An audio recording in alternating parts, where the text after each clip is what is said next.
What is up, you guys? Thank you so much for joining us. This is Miguel Antonio Barragan, aka Fight Fiend Migs, joined as always by my co-host Andrew. Don't get it twisted, Lapache, and this is the Mad Boxing Show, or Mad Boxing for short. Thank you so much for stopping by on this lovely, still very toasty Monday evening, end of the afternoon, entering the evening. We appreciate you guys' patience with us recording on a Monday. Yes, I am still a little road weary. I just got home. I won't say just got home, but a few hours ago from California. I had a quick little nice getaway road trip to California to see some of my BFFs that are down there, and drove down there to hang out with them for a little bit and just got back earlier today. So I wanted to make sure that I got here with enough time so we can get crack-a-lackin' and recording early enough in the day so we can get, the night to relax and so forth. So as always, we appreciate you guys' patience. Even though we are recording on a Monday, we still anticipate recording on a Wednesday. That's going to be the go-home show, or the show before a major fight. In this particular case, Rolly Romero putting his WBA welterweight championship on the line against Teofimo Lopez at the T-Mobile Arena here in Las Vegas, Nevada. I do intend at some point during the week to head down to T-Mobile or the MGM or wherever they're doing any sort of public events to basically get as much footage as I can for you guys. I might not make it to the weigh-in just because that's a little bit of a unique scenario. Whenever they have the weigh-ins at like enclosed places like the T-Mobile or MGM or something like that, and I don't go as like media or something. I go as just like spectator. They don't let me in with my, my microphone and my tripod and all that shit. They don't let me in with that stuff, right? So it's because it becomes a bit of a pain. So I try to go there for the public events, right? So I do intend to go down there and take some pictures and post it up on our Instagram and our Facebook and our YouTube. So make sure to keep an eye out for that. But yes, that does mean that we will indeed have a Wednesday show leading up to that. With our official predictions and, of course, fight odds, because I do like to, on the occasion, swing down to the casinos and put a little money on some of the fights. So we'll see how the odds are for Rolly Romero and Teofimo Lopez this weekend, which we will bring to you guys. And on the subject of YouTube, everybody, ladies and gentlemen, please, I appreciate you guys. As always, thank you. We have officially reached 200 subscribers. If I had, like those like serpentine things, right? And I can make one of those. We appreciate it, guys. We reached 201. Actually, we're at 201 subscribers as of today. So thank you, guys. We were so close. We kind of plateaued at like 195, 196 for like a hot minute. So we appreciate you guys getting us over that hump, and we look forward to bringing you much more content and much more videos, many more videos to get us even higher than that. So thank you, as always. We always appreciate you guys' patience with our videos and our scheduling, and of course your loyalty. And thank you to all the new subscribers who are now part of the Mad Boxing team. Thank you guys so much. All right. So the things that we're going to talk about, we have quite a few things. It's a bit of a slow, news week. Everybody's talking about Rolly Romero and Teofimo Lopez that will be taking place later this weekend, or later this week, I guess, this weekend, and that's what the majority of the news that is out there is about, and most of the content creators talking about that. Of course, their predictions, basically what we're going to do on Wednesday. So we try to dig up, more boxing stories and try to figure out, what we want to talk to you guys about. Whenever these fights, come up, usually that takes up the majority of the airwaves. That's going to be our Wednesday show. But we found some stuff to talk about. How about Janibek coming back from suspension and being named the mandatory WBO challenger at 168 pounds? And who happens to be the belt holder currently? None other than Hamzah Sheeraz. There has been no word as far as like when they're planning to actually get that fight going, or even if that's going to be the next fight. But they put the WBO has put Janibek as the mandatory challenger. I got a couple of screenshots here that I'm going to be reading off of to give you guys some more info on that, but definitely looking forward to that if that is the fight that we're going to get next, because, we kind of get the impression that Turkey is sort of prepping Sheeraz to be, the next hot shit at 168. And one of the things that has to happen is there has to be a passing of the torch, right? It has to be Canelo officially handing that torch over. But if Janibek is in between them, oh shit, that's going to be tough. So we'll talk about that if that's what is coming up. It looks like we might get. It seems as though Oshaki Foster or Oshaki, for whatever reason, I get his name mispronounced, so my apologies. But Foster, we know who that is, and Emanuel Navarrete. It looks like we might actually get a unification fight going at 130 pounds, and that fight is going to be bananas. I can't wait if they legit get that going. I mean, it's awesome that these guys are going to be fighting one another, or it looks like they're going to be fighting one another. Tentatively dated for November, so it looks like we might get that going. Them fighting one another is one thing, but of course they're each belt holders, so we're going to have a unification there. It seems as though on that same card, maybe co-main event, we might get the comeback of one Vasily Lomachenko. We'll get to his opponent here shortly when we get Krakalak on the show, but it looks like, as Lomachenko has said, he's got his eyes set on some people, one of them being Navarrete. So, hell, you know what? It makes perfect sense to put him in as a co-main event for this one. I'm sure it's been a long time since Lomachenko has been in the co-main event spot, but it seems like he has his eye on Navarrete, or hell, maybe the winner if it ends up being Oshaki. I'm down with that one too. Holy smokes. We'll talk about that one because this will be at 130 pounds. Lomachenko hasn't fought at 130 in a hot minute. He's been 135 for a while, so we'll get into that. And more unfortunate disappointment from Vergil Ortiz Jr., Oscar De La Hoya, Golden Boy Promotions.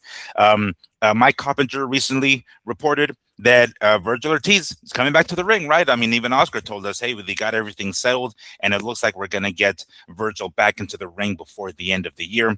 Well, it looks like he might not be coming back at 154 pounds. What the hell? This is one of the fights that we've been waiting for, of course, specifically talking about Vergil Ortiz and Boots Ennis. Looks like that might not be happening. And from the way I'm hearing it, Rick Mirigian seems to be totally okay with it. I don't know. That just seems weird. It's bad enough that we've drawn our own conclusions as to what might have happened with Ortiz and Oscar leading up to the possible fight with Boots. Now, this looks even worse for Vergil. Sorry to say, but this looks even worse. But we're going to be talking about that and throwing in our 2 cents.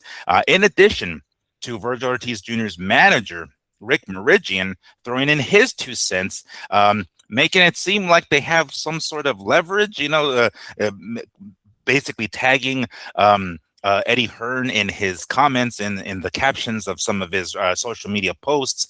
The way he's talking, it's almost like it's a win for them. And you know what? If they end up not fighting Boots, maybe that is a win for them. But again, we'll talk about that and throw in our opinions with that. David Benavidez, it looks like he's back in the news and set to come back later this year. It seems as though November, wow, it looks like, now that I'm looking at it, it seems like November might be a pretty poppin' month for boxing. It looks like he's coming back to face one Michal Cieslak, if I can pronounce that properly, Polish interim WBC cruiserweight champion. Now, as of right now, they have not said whether or not it's going to be for the interim WBC championship or not, because as we know, the WBC might actually strip Michalian of his belt, and that may very well make this fight for the legit WBC championship or cruiserweight. But we don't know yet. As of right now, tentatively talking about November with David Benavidez' comeback. And then lastly, I swear every week I have a new axe to grind with DAZN. And this weekend, Claressa Shields was on the main event on the DAZN card, but oh boy, that undercard, let me tell you, man, I don't know, it's bad. It's bad. If you guys haven't watched it, it's all over the internet. Everybody and their mama saying like, "What the hell is this?" I know it was the night to crown or recrown Claressa the middleweight champ. But oh man, those undercard fights with Ray J, geez, I got another bone to pick with DAZN. Guys, what are you guys doing here? These I certainly hope you guys don't count these as one of those pay-per-views on the ultimate package. But anyway, that's stuff that we got to talk about. And of course, if anything else comes up between now and the end of the show, then of course we'll throw that in there, as I did last week regarding one Manny Pacquiao and purchasing a share of the Miami Heat. Okay, Before we get to the actual topics, a quick word from our channel sponsor, as usual, Health E Sol or Health Y Sol.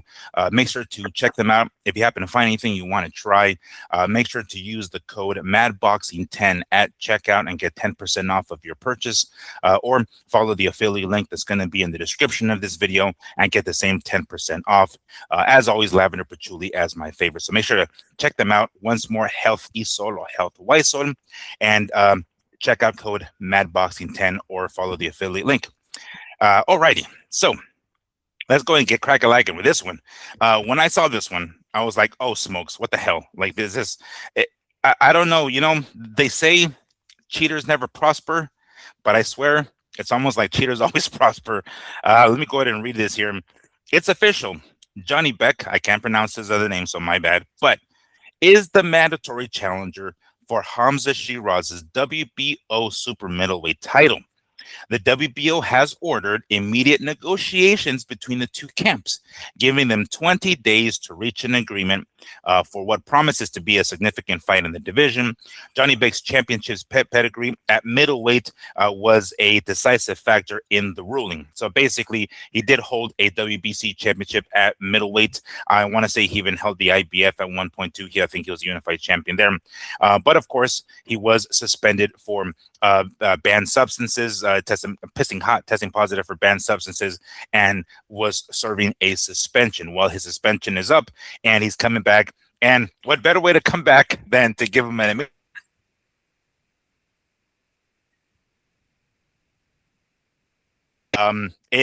it's bad enough that, you know, this I like Janibek, I really do, but oh boy, this just looks bad. I know we talk a lot of smack about WBC and their weird rulings, but isn't it kind of bad that WBO, and after Janibek being suspended for a year, granted holding a belt at middleweight, comes back and immediately jumps the line and gets the #1 crack at super middleweight at Sheeraz? What the hell is that about? Yeah, I don't understand it. What's up, Miguel? I don't understand it because he's moving up in weight. He was stripped of his title when he now was it the WBO belt, Miguel, or was it a different title? It might have been the IBF. I'm thinking it was the IBF. Well, I know he held both, but I'm not sure which is the one that he got stripped for and when he had to relinquish because of his time away. I don't remember the specifics of that. Okay, then there could be a technicality. If the WBO wasn't up for grabs that night and he got stripped of the IBF only, well, that's how he's moving up and fighting for a title immediately. Now, you would think that the drug test would cripple you in both belt sanctioning bodies, right? That would be the fair thing to do. Maybe he found a loophole here. We might never, there's not too many times we fall into guys with multiple belts getting popped on PED with, only one belt's on the line. So we would really have to go back to that night to see if that's how he's getting around this. If that's the case, the WBO is doing no wrong here. Besides the fact that they haven't come to the WBO meeting it once a year and go, hey, you guys seen what Janibek just made us look like? How are we going to fix this, right? And the answer is you fail a drug test, you lose all titles. Shouldn't just be the one that you're put up against. With that being said, is it a good look that he's moving up right after a dirty test? Right. Could it be that the steroids was helping him not only hold his power, but maybe lose weight at the at the same time? So I don't know if that's a good look moving up to super middleweight, correct? Yes, exactly. From 160 to 168. 168.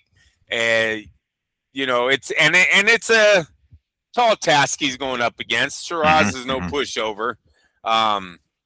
So it's going to be an interesting fight. We would have to look up to see if that's how the WB, if that's how he pulled this off.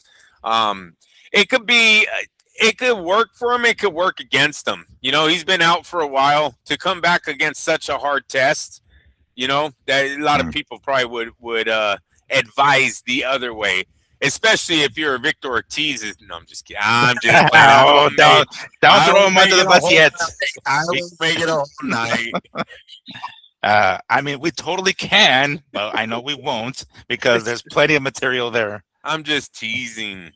I was pulling up the information to kind of refresh my memory on what transpired exactly. So, this is what AI is giving me here. Unified middleweight champion Janibek tested positive for the banned substance meldonium in a VADA test taken November 15th. The positive test forced him to pull out of his fight with Laura. He was pulled from that card, and they put somebody else in there. Yeah. Okay, check this out. So the IBF did strip him. The International Boxing Federation stripped him of his middleweight title in March earlier this year. The WBO simply suspended him. So it says they handed him a retroactive 1-year suspension starting December 2025, although he was permitted to keep his WBO belt. There was some sort of medical explanation behind it, according to this, at least. But although this is kind of a weird one, most users on Reddit, okay, agree that the documentation provided via him or the Kazakhstan Professional Boxing Federation attributed that whatever the findings to a medical treatment for a transient ischemic attack earlier. I don't know what the fuck that is. The WBO confirmed his suspension was terminated in July. Okay, so I guess there was some sort of documentation giving an explanation of why he tested for that stuff, which apparently he should have had permission to begin with. So then the WBO was like, oh, snap. Okay, fine. Let's go ahead and just cut his suspension short. But I don't know what this is. A transient ischemic attack. I don't know what that is, but apparently this is what he needed the medication for. So yeah, he tests positive for this stuff. He's back after a short suspension and immediately into a fight with Sheeraz. It looks like Sheeraz is 6'3". Janibek is 6 feet even, so he's got a 3-inch advantage. Definitely will have to punch up on an opponent here, but both figuratively and literally a tall task in front of him in 27-year-old Sheeraz. Andrew, do you think the time away is going to affect him? It looks like it hasn't been a whole last year or anything like that, but by the time they fight, which might be later on, it'll probably be like a whole last 10 or 11 months since he's been in the ring. It definitely will affect him, and even if it's at the slightest portion, right, that it affects him, it's who he's going up against that could make this a disaster. You know, just a little bit of timing off against the left hook of Sheeraz might be the end of the night. You know what I'm saying? Or just not being prepared for what Sheeraz is going to bring in the ring because he's been out of it so long and Sheeraz hasn't. He's going to have the advantage. So. When I looked up the steroid, it does not help for cutting weight. It does not help that. So that's one good thing he has on his side. Maybe he's naturally going up. It could be that the Lara fight, the unification match, was going to be his last match at middleweight anyways, right? You take all 3 belts, you become somewhat of the king, and you move on. So maybe that was the game plan that got just a curveball thrown in when he got popped for this PED. With that being said, it looks like an honest move up, but I am gonna put him as the underdog because of what he's been through and the opponent he's going up against. Especially, it's where this fight lands too. Is this gonna go to Riyadh? Will it be in Sheeraz's backyard? You know, things like that come into effect. But I definitely have Sheeraz as the favorite going into that fight, even though Sheeraz, his last 2 fights, hasn't looked like the killer guy Berlanga made him look out to be. You know what I mean? But that's true. I'll stick with them for this one. And after double checking, I remembered that Janibek is left-handed, so he's a southpaw. That might kind of help him in that case because Sheeraz is orthodox. So, you know, the tricky angles, right? I'm sure that'll help him because dude's got some pop in that left hand. Whether or not that pop will carry him will carry him with him to 168 will remain to be seen, of course. But I guess confidence from Sheeraz, the smaller dude coming up, is like, well, I can take this dude, and I have a 3-inch advantage, height advantage, regardless of him being a southpaw. But yeah, I guess it would also depend where we're planning to have this fight. I mean, there's still preliminary talks, right? It's the very beginning. As of right now, it's just really him being named the number 1 or the mandatory for the WBO belt there. But definitely looking forward to seeing how this one turns out. You have him as a favorite, right off the bat. I'm talking about Sheeraz here, and chances are, as far as odds go, it might go that direction too. But do you think Sheeraz can stop somebody like Janibek, or do you think it's going to be another one of those 12 rounders that we've been seeing lately from Sheeraz? That I don't know. I'd probably just take Shiraz straight up at this point because he's a Mm, little bit still green, unknown as far as what his limits are. Um, but he would have the size advantage, the power advantage, and I think overall the mental advantage mm, because they're most likely going to be fighting in Riyadh. The questions are going to be heavy about the drug use or the failed drug test, which should give Riaz a slight head in the mental part of mm, this that he doesn't have anything like that dark cloud going into the fight. Um, Janibek, he did look he was looking unbeatable, or if that's not the right word, he was looking like a rising star when he was coming up against even that fight with Laura. I think we had Janibek winning mm. that fight. Um, but I don't want to bet on him until I see him after a dirty test. Because there's so many times. I mean, look at what Raleigh did. Raleigh and Garcia. You know what I mean? We thought Garcia he was going to walk right through Raleigh Romero. It doesn't happen. He doesn't look anything like his old self. So I'm going to hold off on the Janibek potential until I see him a couple of fights after a dirty test. Does this fight have enough for it to be like? I mean, let me give you one more example. What about So. the young man that got the dirty test on the eggs? Remember those eggs that gave him he hasn't had a knockout since those dirty eggs. I tell you, bro. Those contaminated eggs, man. Those eggs are just so damn contaminated. Who knew they gave so much power? Right, exactly. Who would have thought? Who would have thought that'd be the case? But even that, we'll see how that turns out in about a month from now. Does this fight have enough for it to be like a main event, or is this kind of one of those? No, chances are it's going to be a co-main event, one of those kind of things. Is there enough on this one to kind of be itself the main event? Well, look, Sheeraz fights on DAZN, correct? Yes. Yeah, so they can run this on a DAZN card in Riyadh. I mean, fuck, bro, we're about to bring up a disaster. I heard you talking about the disaster that was last Saturday. So, yes, Sheeraz can definitely be the main. Let's help them out here. How about moving Clarissa over to a legit fight card? You know what I mean? Let's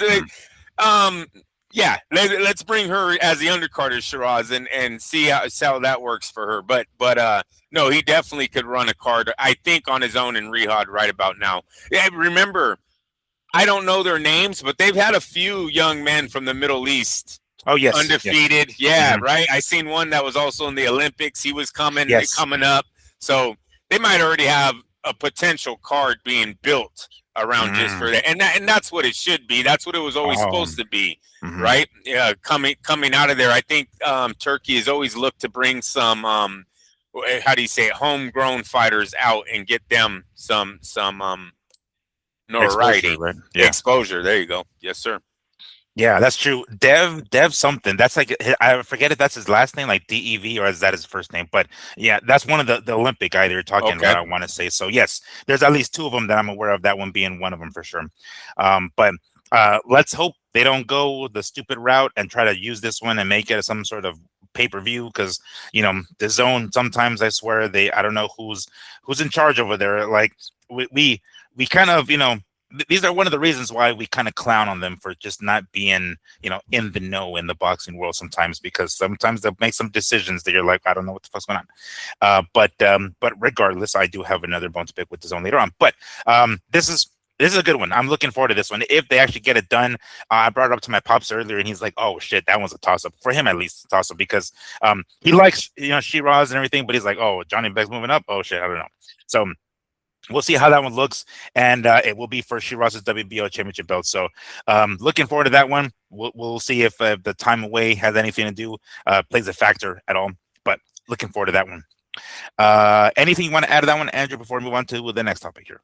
Your dad ain't too far off. Sheeraz has looked hittable, at least in his last two fights. Yeah. So there's an avenue for both. Very true. Alrighty. So the next topic is another kind of sort of fight announcement. I mean, I guess we can say it, right? It looks like we're gonna get a super featherweight unification bout between WBC champ O'Shaquie Foster. I don't know why I want to say O'Shaquie, but maybe it's O'Shaquie. I don't know. But Foster taking on the WBO champ at 130, Emanuel Navarrete, El Vaquero. According to Ring Magazine, Navarrete and Shaki Foster have agreed to terms for a junior lightweight or super featherweight, whatever, unification bout on October 24th in San Antonio, Texas. Now, that in and of itself is cool. I know I'm all about the unifications, and especially these guys. These guys are legit champions. Now, these guys are not email champs, right? These aren't the guys that just like pick up belts like that. These guys defend the belts. If they win them, they win them, and they'll defend them. And there's that saying that you can win a championship, but it's officially yours when you defend it. And both these guys have done exactly that. So they're legit champions, in their sanctioning bodies, and it looks like we're going to get this one later on in October. This is like a 2-3 parter, I guess. But before we actually get to the second and third part, Andrew, what do you think of this one? This one's pretty dope, Navarrete and Foster. Is this one a toss-up too, or are we already leaning towards one or the other? Oh no, this is definitely a toss-up fight. 50-50. Foster, got to give him a lot of credit. I thought he was definitely a plant from Top Rank to try to get him a belt over to, I think it was Shakur at the time that maybe was about to clear up the division. I thought Top Rank was just putting this guy Foster in position to hand over that title. Really has turned out to make a little career for himself. You know what I mean? So he's now a legit with the who was it, Fulton that he beat recently. Yeah, it was Fulton, and then that Raymond Ford. That was the very last Raymond. One, prior to that was Fulton. Two excellent wins. Coming in on the Navarrete fight has really just separated himself from being a prospect to a legit, like you said, not a paper champ, not a plant, but the actual WBC champ. And then Navarrete has just always been a legit fighter, contender, champion for the smaller weight divisions. This is an excellent fight. Don't know who I have winning here because they both have their flaws. You know what I'm saying? That the other guy could capitalize on. If it goes 12 rounds, I'm going to lean towards Foster. I believe. Man, it's hard because he's got to duck. He's going to have to duck 1,000 punches, right? Navarrete just has to bring it. If Navarrete can bring the punch output, he might be able to walk away with this because we are going to see Oshaki do a lot of the shoulder roll, right? He has a one arm down, hand held high type of fight. You can score points on that. There is that type of fight there for Navarrete, and it would be up to Foster to make sure to try to keep him off. Who's the fight that we just had that it was like that and it did not work out for the young man Lamont Roach? Oh yeah, against Cepeda. Against Cepeda. Cepeda was able to outwork him. You know what I mean? So, no, excellent fight. Definitely one I'm looking forward to. Yeah, and this is the part that I'm kind of a little iffy about.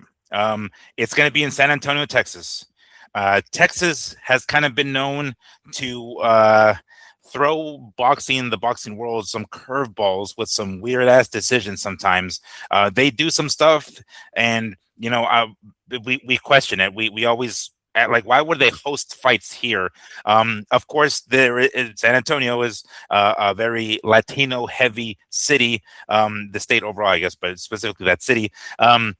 Is there any fear, maybe? And I don't know why Foster, maybe he didn't have a say in this at all, but why Foster would have agreed to go to fucking San Antonio for something like this? I don't know. Is that where he's from? I don't think he's from Texas, right? I mean, I'm trying to remember where Oshaki Foster is from, but oh damn it! I was trying to Google him and it came up with somebody else. But Foster is from Orange, Texas. Oh, okay, Orange. So shit. So he is Texan. Yeah. Damn. Okay. We'll have some people there. Yeah, he will. He There are will. some people there. Doesn't mean the bullshit won't still Right. happen. Yes, yes. That's the part that I'm concerned about the most. Exactly, because this is a very high stakes fight. Each guy is gonna bring their own belts. Neither of them can make any mistakes. And if they try to fight the perfect fight, they still might not win because of those freaking fuckeries that comes around with the judges. That every time I see fights now in Texas, and I see that they're scheduled to take place in Texas, there's always some crap going on. And I mean, it's you can almost I've lost count of how many times Texas Athletic Commission has dropped the ball and stuff. But should either of these guys be concerned with that? I mean, now that you're reminding me, or that you pulled it up, that Oshaki is there, maybe is Navarrete maybe a little concerned with this fight taking place in Texas? You know, Miguel, I don't know if you can worry about these professional fighters can worry about stuff like that. I think they would do that on the negotiating table, when they're seeing where the fight's going to be. But you can't go through training camp, and start having these kind of thoughts on your mind. Should he be nervous? Yeah, the history tells us they should be nervous of Texas, right? But Right. I mean, are they nervous? I'm going to say no. They probably both think they're going to win this thing outright, and that's the attitude they should have going into the fight, right? Hmm. It's hopefully Texas gets it right. It's not. What's that? I was trying to think of the ref. At Cole? Is it Cole that's always fucking up in Texas? Oh, is that him? Damn it! I What's can't think of his first name, but I yeah? think his last name is Cole. But anyway, as long as as long as you don't give us Texas and him or San Right. Yeah. and him, then we're fine. You know what I mean? But if Mm, you give us both, there could be room for disaster there. mm. But nah, it's a great fight. Let's think about the fight, not the venue, and hopefully it's a clean, fair decision. I think it's going to go decision. I don't have knockout on that one. I see a decision for both guys. Yeah, yeah. I don't. I can't imagine. Well, I mean, I'm trying to look back and think at times that Navarrete looked hurt because he has been hurt. He's been dropped. It's like it has happened. I'm trying to remember the guy who almost upset him a few fights back, but he's the one that I remember seeing the most vulnerable in recent fights. So, but yeah, I don't anticipate either one of you guys knocking the other guy out. But man, that one's gonna be tough. I'm looking forward to that one. That one's gonna be badass because again, it's one step closer to one champion, right? It's a unification there, and these guys are legit champs of their respective sanctioning bodies. Looking forward to that one. Now, this one, this next part of the story is kind of like I could have sworn I saw one thing, but maybe I'm misremembering.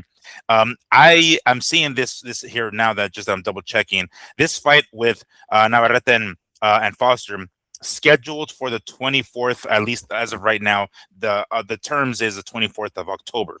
The following month, November, I've already heard that Vasily Lomachenko is going to make his comeback. When I first heard that Vasily Lomachenko was going to make his comeback, I saw somewhere online that there was a possibility that he was going to be the co-main event for Navarrete and Oshaki Foster. Now, when I go back and I'm looking at some of the stuff here, I'm seeing an October date for Navarrete and Foster and a November date for Lomachenko coming back. So we might not get them on the same card, but um, when I initially saw this, I was like, oh shit, what? It looks like they're gonna do it on the same card, which would be bananas. It'd be pretty badass if they could do that shit. But after pulling up and double checking Lomachenko's return, I'm seeing a November date on here. But regardless, that's the second part of the story here because he has said that when he comes back, he wants to face the top guys, but not at lightweight, but rather 130 pounds, super featherweight. He is older now, so I'm not sure if that's going to benefit him. Granted, he's always kind of been a smaller guy because it seems as though from the time that he was at featherweight, he moved up to super featherweight and then lightweight like super quickly, and it just seemed like he really wasn't filled out, to be a full-fledged lightweight. And I kind of understood. I thought maybe he would at some point go back down, but he was just whooping ass left and right, so he might as well have stayed at lightweight, which he did. But now, after a retirement of a year, right? I mean, he had us everybody. He had us all fooled, including me. After a semi-retirement it looks like he's coming back. I'll talk about the opponent here in a few moments, but he has said one of the guys that he has on his radar is Navarrete at 130 pounds, of course. Andrew, let me ask you first. Is it a mistake for Lomachenko to come back at a lighter weight class specifically? He's spent a good amount of time at 135. It looks like it's now time for him to drop back down to 130 after being off for a while. Is it a good idea to come back and then drop weight still? Well, no, it's never a good idea to do that. Look, Lomachenko is a different type of athlete. Can you say back in the day? But he's in his mid to late 30s now, correct? Yes. So he might not be the same athlete that you once was described, the fighter of the Matrix, or however HBO was trying to title him one time too. Yeah. So it's not a good idea. We won't know how it works for him until we see it. We're going to give him the benefit of the doubt that he is Lomachenko. Maybe he could drop 5 at this age and come back and look competitive, but we have to remember that his defense was a lot on timing, movement, reflexes, yes. In your late 30s, early, wherever he's at right now, probably late 30s. Did I just say late or early? No, but you meant I know you said it late last time, so I know. Yeah, late 30s.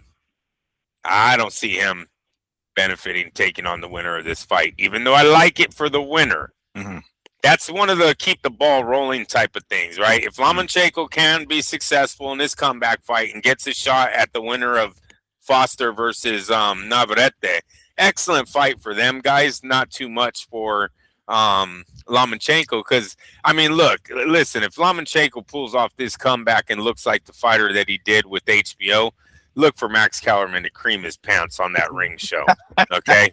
Seriously, it's going to be a glazing that you've never seen before. But it's going to be what Will Ferrell always says, like, now I know what those poor villagers of Pompeii felt like. One of those kind of things. That you can imagine that. Yes, sir. So yeah, it's but that was a long time ago. You know what I mean? Most of the time, this does not end in a fairy tale ending, fairy book ending. So I don't like him coming back for, I guess health reasons. I don't want to see Lomachenko back in the ring. He actually left. He had good health. He had his money. Don't know what the comeback's for. If he has a love for the sport, great. Do something else. Train. You know what I mean?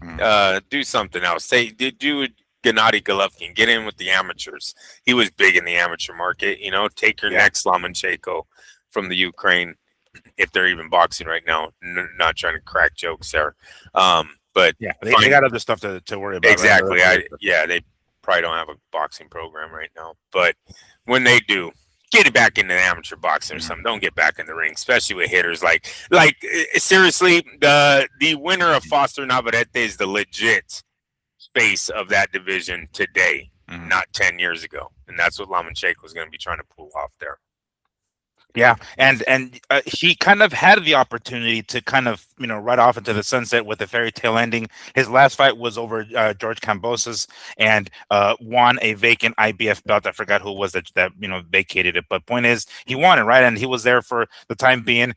And I want to say Raymond Murataya was going to be I think he had won the interim belt, and it was going to be Murataya and Lomachenko, and that's what it looked like. And I was like, oh shit, that's going to be pretty tight. But he decided to call it a career and retired. Supposedly, but that would have been okay.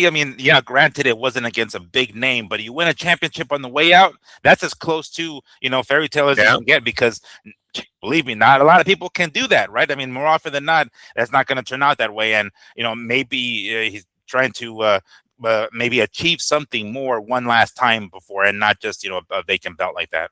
No, you're absolutely right. With the success, the accomplishments that he had in the Olympics, and then the early success that he had in his pro career, to end it winning a title on your way out. Talk about a very successful boxing career. So you are right. He had that opportunity, and now he will end with back-to-back defeats. No, I'm just kidding. Right. And now he's gonna get Roy Jones, right? Everybody knocking him out. He's gonna get his because Glenn Johnson's gonna come in and fuck him up. That's gonna end up happening. Jeez, you had your chance, Loma. You had your chance. Yeah, no doubt, no doubt. But it looks like his comeback fight will be against 19-0. I didn't realize it was 19-0. Charlie Suarez, 11 KOs. If that name rings a bell, yes, he did. I want to say last fight or the fight before then, fought Navarette himself, and there was some controversy with the ending. Navarrete suffered a cut over one of his eyes, and I believe at that moment in real time, the referee called it either a headbutt or an elbow or some sort of accident like that. And it was after the fourth round, so they went to the scorecards, and Navarrete was ahead on the scorecard, so he ends up keeping his belt. But then that gets overturned later on after instant replay. I guess maybe not so instant because it was after the fact, but it was concluded that that the cut came from a punch, so it should have been really a TKO loss for Navarrete, but that got overturned, and I think that's how they corrected Charlie Suarez's record. But it looks like we're gonna get it. Okay, and this is going to be his comeback fight. Not exactly coming back to an easy fight because Suarez is a tough guy. But I'm not making it seem like the guy's a pushover or anything like that. But if you're going to come back the way, whatever it is that Lomachenko wants to accomplish, I didn't think he want to come back and be like, all right, give me Charlie Suarez, right? Again, no knock on him, but if you're going to come back, I thought he would come back with the kind of what is it, like a Navarrete, immediately Navarrete, or a Foster, or one of those kind of guys. Right? I thought he was going to go after one of those top dudes, but this is, I suppose, a tune-up fight. This is still kind of a dangerous fight, so I'm not saying that it's going to be an easy win or anything like that. But I thought if you're going to come back, make a big splash, fight a more high-profile fighter. That's what I was thinking. Andrew, is there any disappointment here that he's going to end up fighting Charlie Suarez, which might be more risk than reward? It's definitely more risk than reward. I don't think Suarez is a household name yet. So if he lost, it's a big upside for Suarez than it is Lomachenko, right? It's a career changer for him. He's undefeated. The only thing Lomachenko really has going for him is that Suarez is a older fighter, 37 years of age. So he's up there in age too. I feel like in that Navarrete fight, Navarrete was coming on when the cut happened. So I don't know how competitive that fight was going to be at the very end either. I see he's 19-0, but I feel like Navarrete was starting to bring it before they stopped that fight. So yeah, I mean, it's an excellent fight on the cards, right? They both got good records. They have the Navarrete highlights at least, so they'll be able to show Suarez as that's gonna be his best highlights. Is like, all right, look at this one. He landed a punch. Yeah, right. That's like the Otto Wallin landed that left on fucking on Tyson Fury, right? Walking away with the blood and just be like, I don't know how it happened. Just show the highlight. Just show the highlight. So yeah. Excellent fight on paper. I really wish it was a co-main event to the Foster Navarrete, though. It is a letdown that now you're telling me they have two different, almost got a Charlie horse live on the air. I worked out today. I do squats. That almost cost me right now. No sudden movements on the show. Come on. You see me later, bro. Walking it. I'm trying to stretch it out right now, but shit, that almost bounced. If you guys start hearing, Andrew like Peter Griffin in fucking Family Guy, like ow, ow, we know what happened. Yeah. But definitely like it as a co-main and regular staying home for a Saturday night to watch two 38-year-olds. Yeah, and I didn't realize he was that he's that up there. Did he start his boxing career late or something? Because I don't think he had like that much. I mean, he has a amateur pedigree, but like not to the extent, of course, of Lomachenko. Right. Definitely weird that he only has 19. Because I mean, it's wow. They're similar in age and similar in record. 18-3 for Loma with 12 KOs. 19-0 for Suarez with 11 KOs. Wow. Okay. I mean, still a pretty dangerous fighter, right? I mean, it's not like it's going to be an easy fight for Loma, especially after the layoff. Has it been a full year already since he's retired? I guess 1 year off. I did at one time when I first heard that Lomachenko was going to come back. I kind of thought maybe, all right, he took enough time off. His body is healed from whatever nagging injuries he might have had, right? Yeah, granted, he's a little older now, so.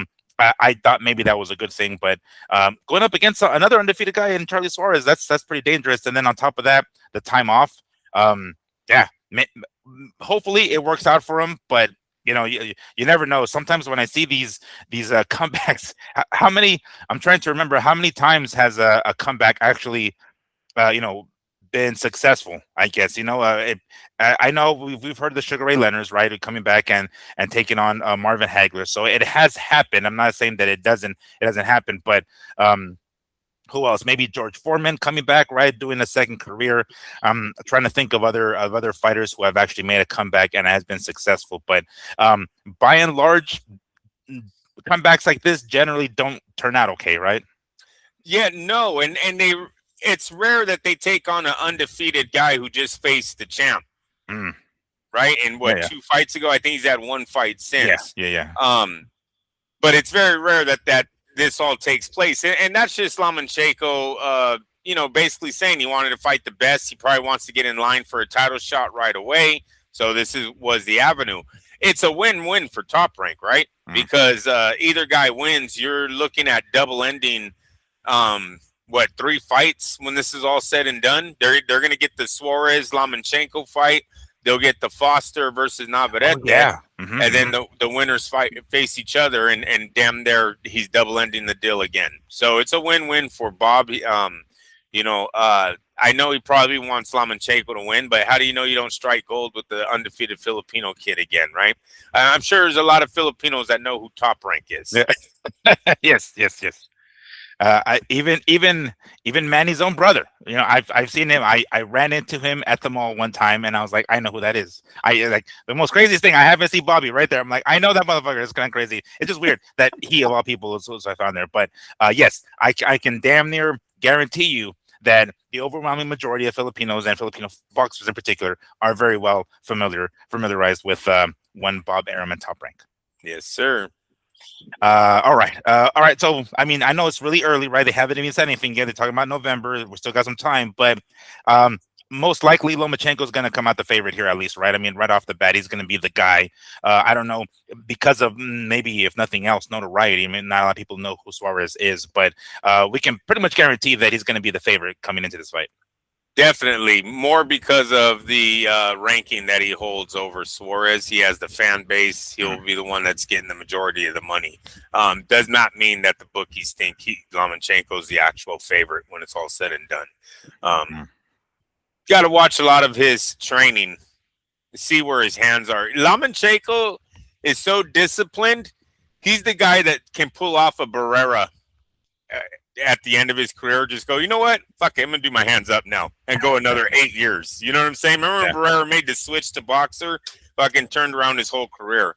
Lomachenko has that discipline. So let's see what he is. Let's give him this one fight to see what kind of fighter. Maybe he's more stationary, but going to keep his hands up more, parry punches off more, counter, stuff like that, and try to pull off this new run. So that would be the transition. I mean, if he does it, let's just say, because he's already a boxer, right? I mean, obviously, for Barrera, it was kind of like from brawler to boxer. He's already a boxer. Lomachenko here, like, what would be the case? Just like hands up. Okay. Barrera didn't do too much hands up. He was kind of a walkie down kind of guy, right? Yeah, he used to throw a lot of hooks. Took him right off the chin, but then he started with the Naseed fight. I think he brought in that boxing style, hands up, stood behind a jab, and it worked for him. Let's see if Lomachenko don't try that because of his age and he can't move around as much. They always say it's the spine that goes for guys that with the upper body movement, right? They do so much jump roping. Oscar's complained about his back. Oh yeah, that through the years of jump roping and sparring and doing all of this movement, it's usually you got lower back pain as an older fighter a lot. You get laid out in the bed a lot. That's what we got to see if Lomachenko needs to get away from. Maybe that's why I'm saying maybe he brings a new style, hands up, more stationary, not so much bobbing and weaving and hitting those angles. Well, is that a smart idea against somebody like fucking Suarez? Suarez is going to throw down. I mean, 11 KOs. You know, he's got decent KOs compared to the victories, but I mean, I don't know if he has any other choice, right? I guess. Yeah, that's all it would be. Is he doesn't have a choice. You know, I don't. Like I said, I'm not confident that this is going to be the Lomachenko of 10 years ago. I'm thinking we're going to see a new fighter in the ring. So that one will be more stationary, hands up, trying to win a fight, picking shots away like that. But we won't. Time will tell. Mm. Decent little tournament though. You see how Top Rank gets it done, Turkey? I Right. know they're not asking for 16 million. I get it, but he got it done, right? Yeah. Unifying belts, they're gonna get it done, right? Somehow. And I know this isn't exactly. I mean, there are some fights that went down in history that were awesome at 130 specifically. Right off the bat, I'm remembering Barrera and Marquez. I'm almost certain that was a 130, but those kind of fights, right? So we can. It's not like this fight isn't, or this weight class isn't a money making weight class, because it most certainly has been, is proven to be in the past. So it can be done, and these guys here are unifying belts, and it's an addition to the just having these guys fight one another is the fact that they're unifying titles here. Yes, they might not be asking for 10 or 15 million. Maybe at the end they'll get it. Foster has a real opportunity here to become a big American champion if he can pull off this run. It's this fight, Lomachenko and Foster. A poor man's. I was thinking Azuma Nelson, Pernell Whitaker. Remember when Azuma had to move up and fight Whitaker? That's what I'm thinking. This one could be for Foster. It's a poor man's one, but right. Say Azuma and Lomachenko are probably in the same category. What do you think, like, the purpose of him coming back was? Like, what's the end goal here? Because he's not on. I don't think he's going to move back up to like 135 in the future, right? He's going to try to do his thing at 130.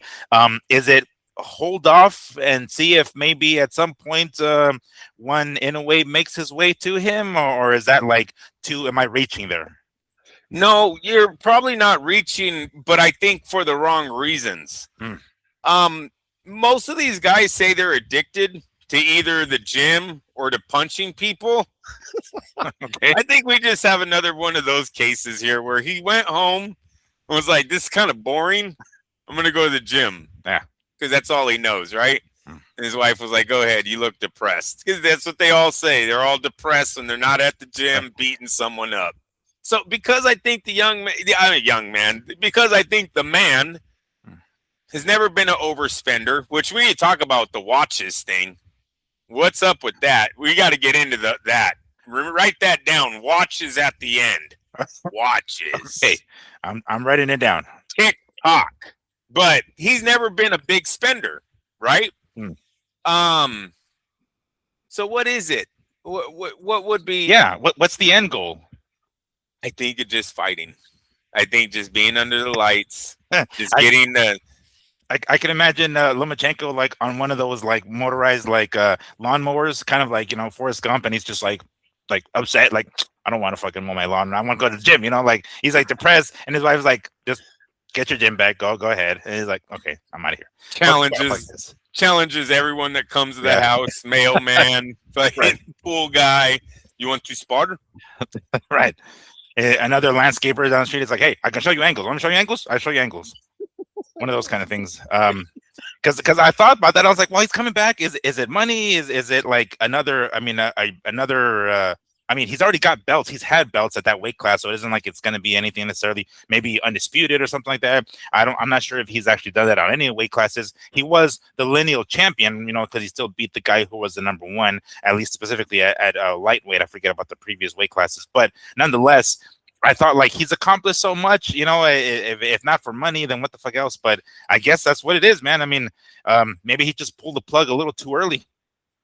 A little too early, or he's never going to pull it until somebody they pull it for him. Yeah, exactly. You're done. You got to go home. This is it, Oh boy.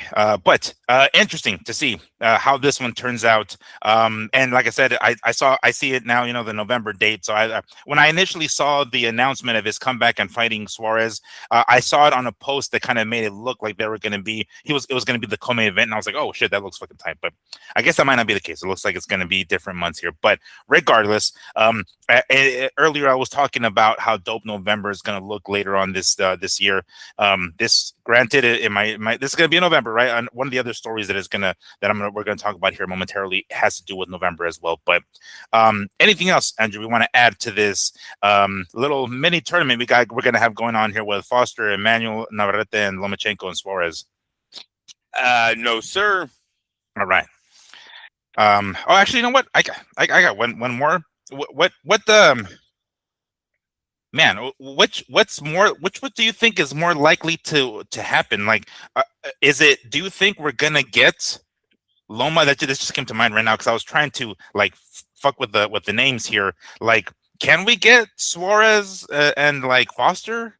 Like, they haven't already fought one another, right? I mean, like the chances of that happening, like I don't know. I mean, high probability that's going to be Lomachenko moving on, and the Foster one and Navarrete one obviously is up in the air. But like, do you think Suarez has a shot at like beating Loma, and maybe, I mean, he might get his rematch against Navarrete if Navarrete ends up beating Foster. But let's say Foster wins. How's that one going to look? Suarez and Foster. Suarez and Foster, we won't know. I won't know until I see Suarez beat Lomachenko. Right? Oh, okay. I've only watched them for maybe 4 rounds. Felt like Navarrete was getting the better of him at the end there when the cut did happen. So I'm not leaning on him winning that fight. And I'm also if I'm top rank, I might go with that fight either who wins, right? Because Foster Suarez isn't a big money grab, right? Maybe you run Foster versus someone else, or take him home and give him Lomachenko anyways. If Lomachenko does a 12-round, it's competitive, yada yada yada, then you make 4 fights out of this thing, because I think Navarrete Suarez sells, especially if Suarez wins, right? And you're kind of making a legit household name out of Suarez in the Filipino community if you get him back-to-back wins. Even though Navarrete might have a defeat on his record from Foster, a back-to-back fights against Lomachenko and Navarrete might make him a headliner in the Filipino community, All right. Okay, I just want to throw that last one out there for you because I was thinking, I was kind of fucking around with the names. I'm like, oh man, that'll be kind of crazy if Suarez actually advances on this made up tournament that we got here. Okay, so this next one, boy, disappointment like a mother. It looks as though we are going to get Vergil Ortiz Jr. back in the ring before the end of the year. That's the good news, right? That's the good part. The not so good part is that it seems as though there's a high chance that he's actually going to come back at middleweight 160 pounds and not 154 where he was, where we have all been anticipating a showdown between him and Jaron Boots Ennis at 154 pounds. But according to my Coppinger, let me go ahead and pull that up here. It looks like it says, Coppinger says on the Insider Ring Show, Vergil Ortiz is likely to return to the ring at middleweight in November. Yes, there it is again, November. My Coppinger told us. Ortiz's manager, Rick Mirigian, has revealed Jermel Charlo, Erislandy Lara, Tim Zhu, and Carlos Adames as opponents being explored. Now, granted, right now the middleweight division is kind of in a slump.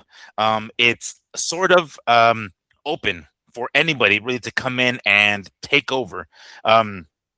We've seen, and heard Carlos Adames' name being thrown around. He's the WBC champ, I want to say, currently. Lara, I believe, is still the WBA champ. I'm trying to remember some of the other champs in the weight class, but when I read this here, I understand, right now the middleweight division is kind of wide open, so anybody can come in and kind of make something.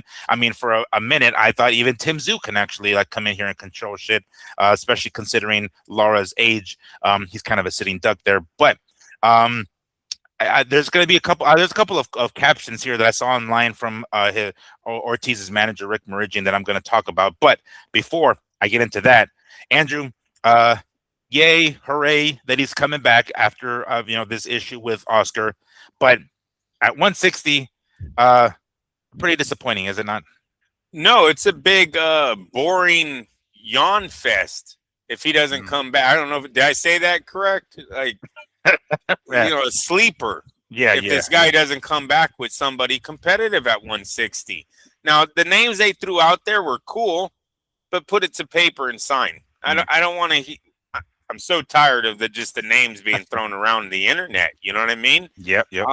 Let's see who he. So I'll I won't cut him. I won't talk too much shit about Ortiz until he gives me the comeback fighter, and then I'll go from there. But I'm not looking forward to the tune-up. If this thing's a tune-up, I might hold to my word and pass on that one. Dead serious. I mean, how many times can you look special against tune-up fighters? Like, we get it, kid. Everyone else has moved on. Can we move? Ortiz and them got to move on here soon. We kind of told you guys this was going to happen, especially when they came back with the fucking love fest of like, oh, we're not going to court anymore. Oscar's great. They're great. Oscar's like, yeah, I can't wait to work with both of them. Like, what? A total 180. Jeez. Yeah, it was almost like they got what they wanted. This fucking warm-up fight. Another cash payday for Golden Boy Promotions, probably doing the fight in Texas somewhere where they'll sell a lot of tickets, giving these guys selling wolf tickets, though. Right now, Vergil Ortiz is nothing but mouth. He's all talk.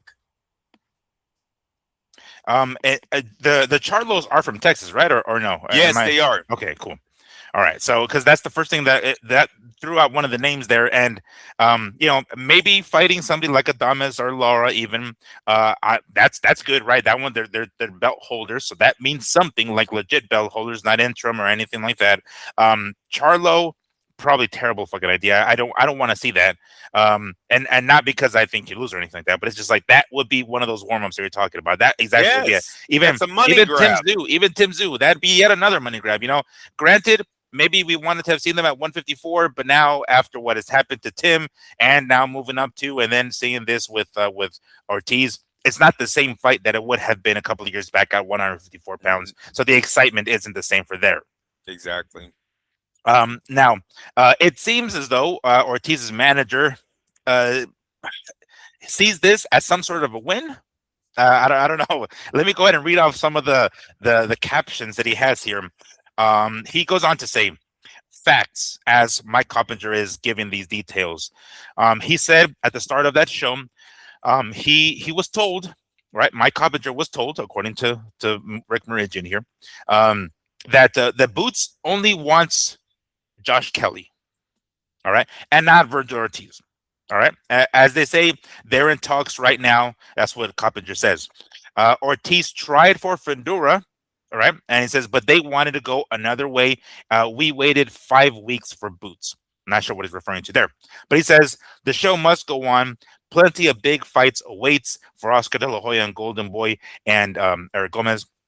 He says to make 154 will be a ghost town with Ortiz gone. Really? No Spence, no Charlo, no Tim Tszyu, no Thurman, etc.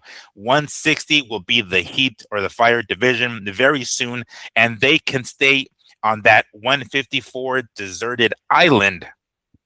So I don't know what he's trying to say. He's trying to make it seem like, number one, that the 154 pound is not going to be popping, but rather it's going to be 160 because Vergil Ortiz is going to be there, and calling 154 a deserted island as if, these guys fighting themselves, the champions, right? Everybody fighting one another is the exception. Like that's weird. Like no. We're over here, in the mainland. You guys are over here doing all this shit with the championship belts. It definitely seems like he's trying to twist or spin the narrative. We all want everybody to fight at 154, and now that Ortiz is leaving, we're missing out on that. But that doesn't mean that 160 is going to automatically be fucking hot shit. Obviously not, and not because of him. He's really making it seem like this is some sort of win. Yeah, no, I mean, he's trying to make it something, right? It can't Yeah, come out and I guess so. trying to make something out of nothing, Miguel. But I mean, who looks like the loser here? I mean, here you got Boots that is just blowing up as far as it becoming more of the closer to the face of boxing every day than Vergil Ortiz is. How Mirigian can walk away thinking that they somehow won because they're leaving the division with no title, no unification, going up and fighting a lesser champ than and not fighting any of the other top guys, even if they're not champions, still not fighting any of the top dudes at 154. at one. Yeah, I mean, no, I guess we because they say what's his name? Oh damn, I forgot his name. The dude who fought Crawford, the guy, the Russian dude who fought him at 154, like that guy.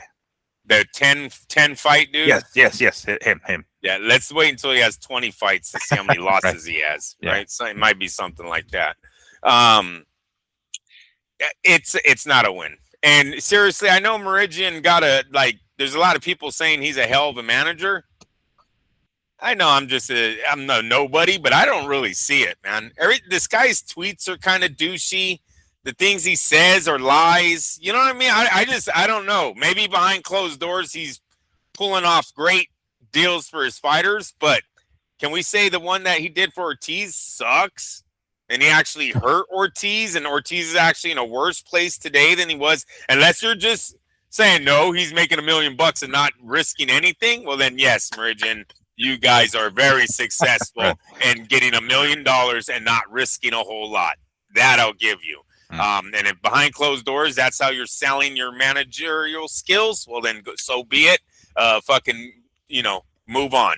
But if you're acting like you're building champions and futures and, the face of boxing over there, no. I'm looking at Ortiz. You better say it's not Barbosa. Even though I see I think Barbosa is doing better doing his social media feed than Mirigian is doing for him. Have you noticed? No, I haven't checked. Oh, yeah. He went and fought a UFC fighter the other day, that green guy. Oh, yes. Okay. Yes.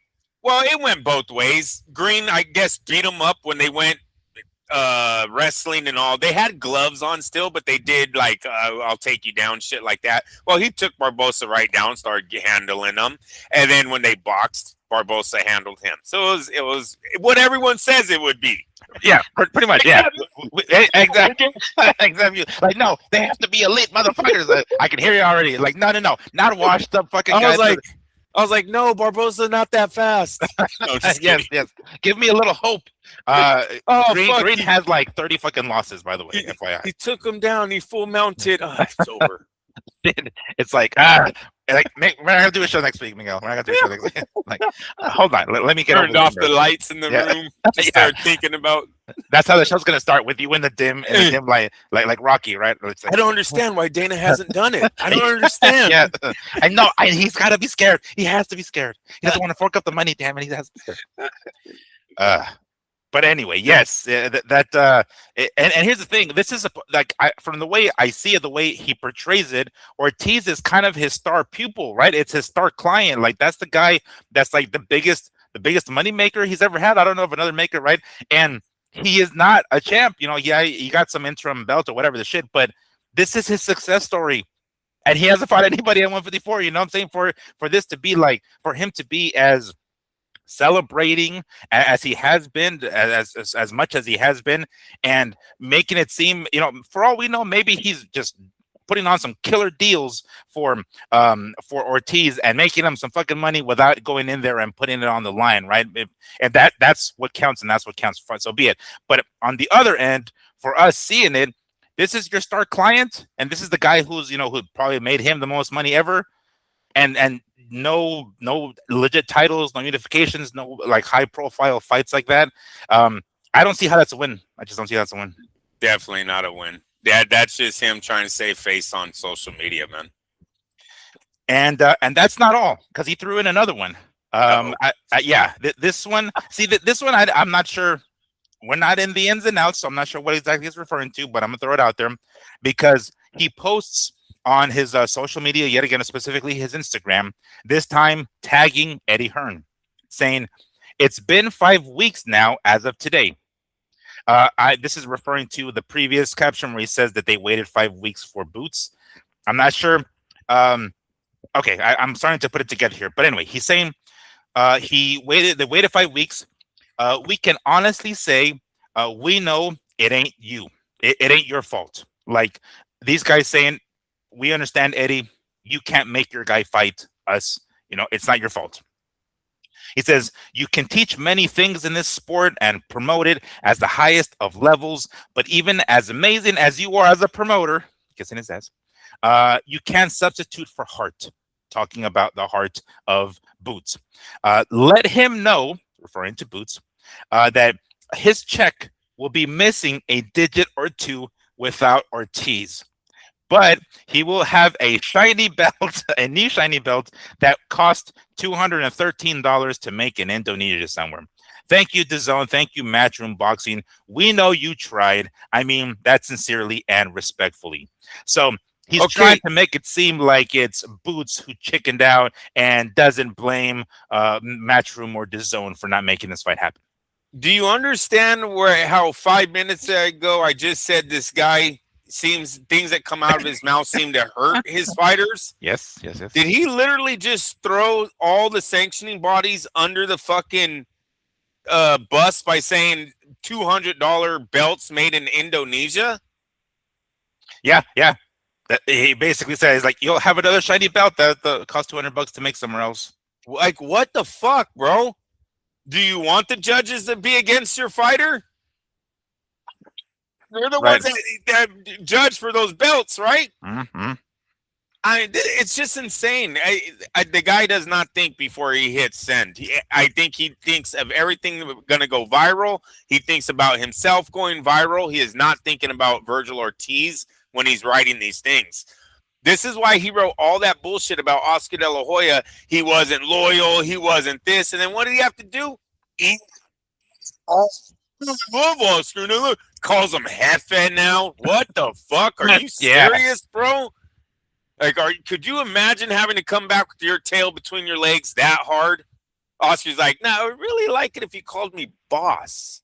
Yeah. That might make me feel better. I'd appreciate it if you called me like Big Balls Boss. like Big Balls Boss. How about that? Yeah, Jefe Huevos. Like what are the all right, sure.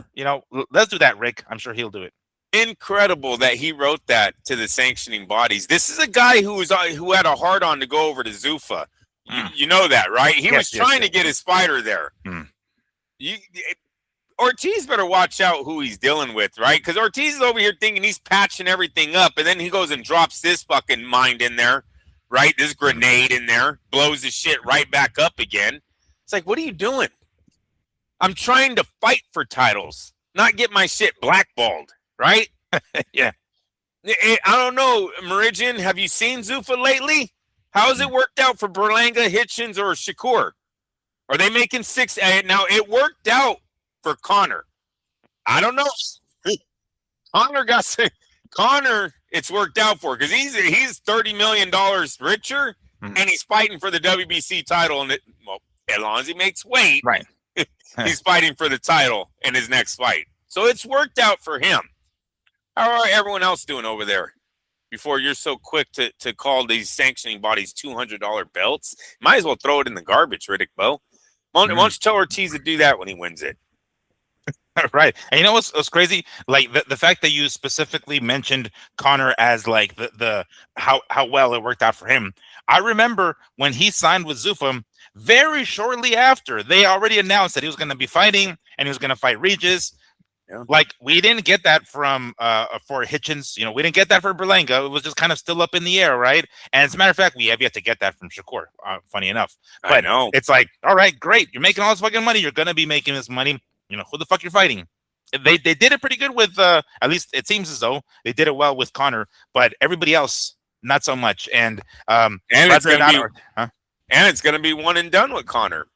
He's not going back to welterweight, so the Haney fight is off the table, right? Because I know they were going to want to double down with Haney. If he would have gotten through Ryan, look for them to call Bill immediately that night.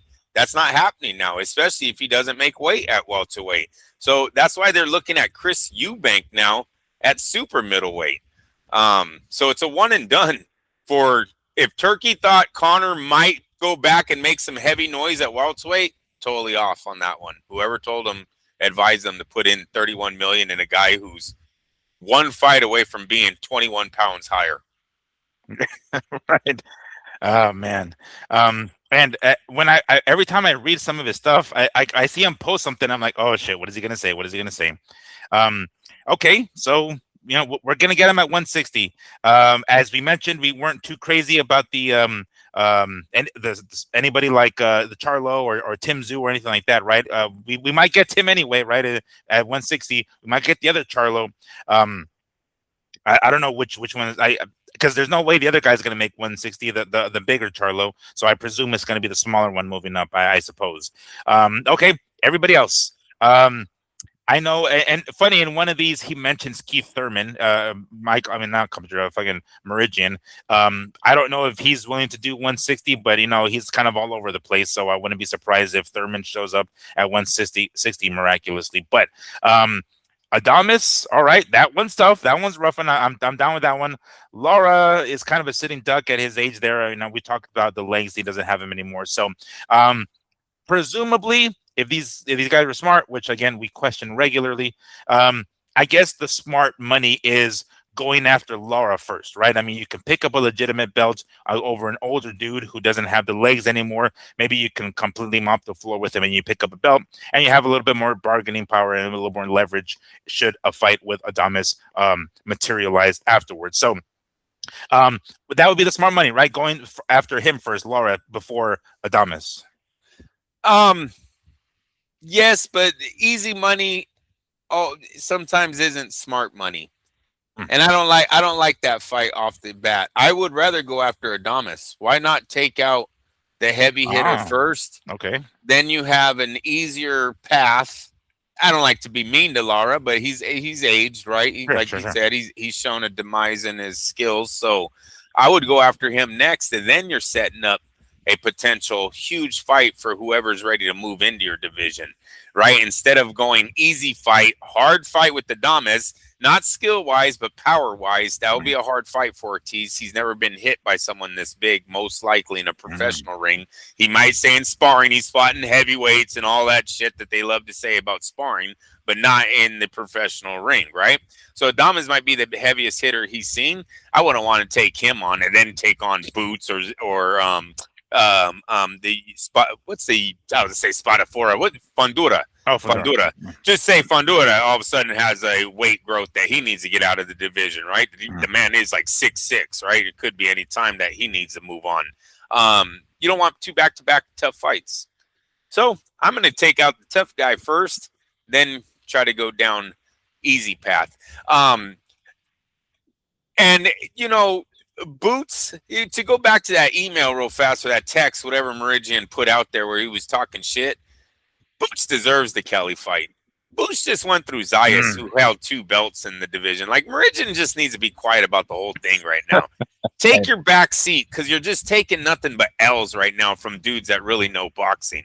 You might get away with that with the Ortiz fans over there on your pages or whatever, but you guys are taking a lot of L's right now. It looks kind of foolish for him to be saying the things he did, especially about the sanctioning bodies. If I was the sanctioning bodies, I might even throw a little warning out to Ortiz to shut his manager. You might want to tell your manager, the guy that makes your appointments and answers your phone, you might want to tell him to be quiet a little bit more. Tell him, we'll talk to Jefe more than we talk to fucking your manager from here on out. How about that? Yeah. And until Oscar's not his promoter, that's who we'll be in contact with. And it's funny that he goes that route to kind of clown on that when Ortiz, I mean, he was interim champion, I think, at one time, right, at 154. I don't know if he held another belt, WBC or whatever the hell it was, but it was interim champion or silver champion or whatever shit, but never the legit champ of either one of those. And he's really spinning it in a way like as if he's discrediting what Boots is doing, while Boots is over here. While you guys are over here fiddling your fucking thumbs, trying to figure out a way to get back in the ring. Home dude over here is collecting belts, legit belts from the legit champs, so the guys are holding them. You know what I'm saying? And it's almost like it just seems very childish. Like, you got a belt. Well, I don't want the belt anyway. Trying to make it seem like they don't really want them, knowing damn well that they do want the belts, but downplaying them so much as if they're insignificant, knowing damn well home dude has yet to get like a legit belt, and in one of those weight classes. So it's definitely a big L for Mirigian to try to spin it this way, I think. Miguel, that's a great question. You can ask them next time you see them. You say, Mirigian, I heard you once explain the world championship title as a $200 belt out of Indonesia. What do you put the worth on a silver title? Right, yeah. It's like your guy only got like the second one of those. Is that like $50? Yeah, exactly. Is it like the TJ Maxx of belts? Like, is it the Marshalls of belts? Oh, Ortiz. We go, we'll ask Ortiz. We'll go, this is the comment of your manager. How do you feel? How much do you think your silver title is worth? Yeah. and be like, is that's what you said, right? That's what he said. That's what he said. Yeah. Why not start some shit? It's like, be like this in the background. Yeah. You're the one. Like, right. But yes, he's definitely trying to spin it as a way as if those belts are insignificant. And man, sometimes some of the things comes out of his mouth. Starting to sound that way. Yeah, no kidding.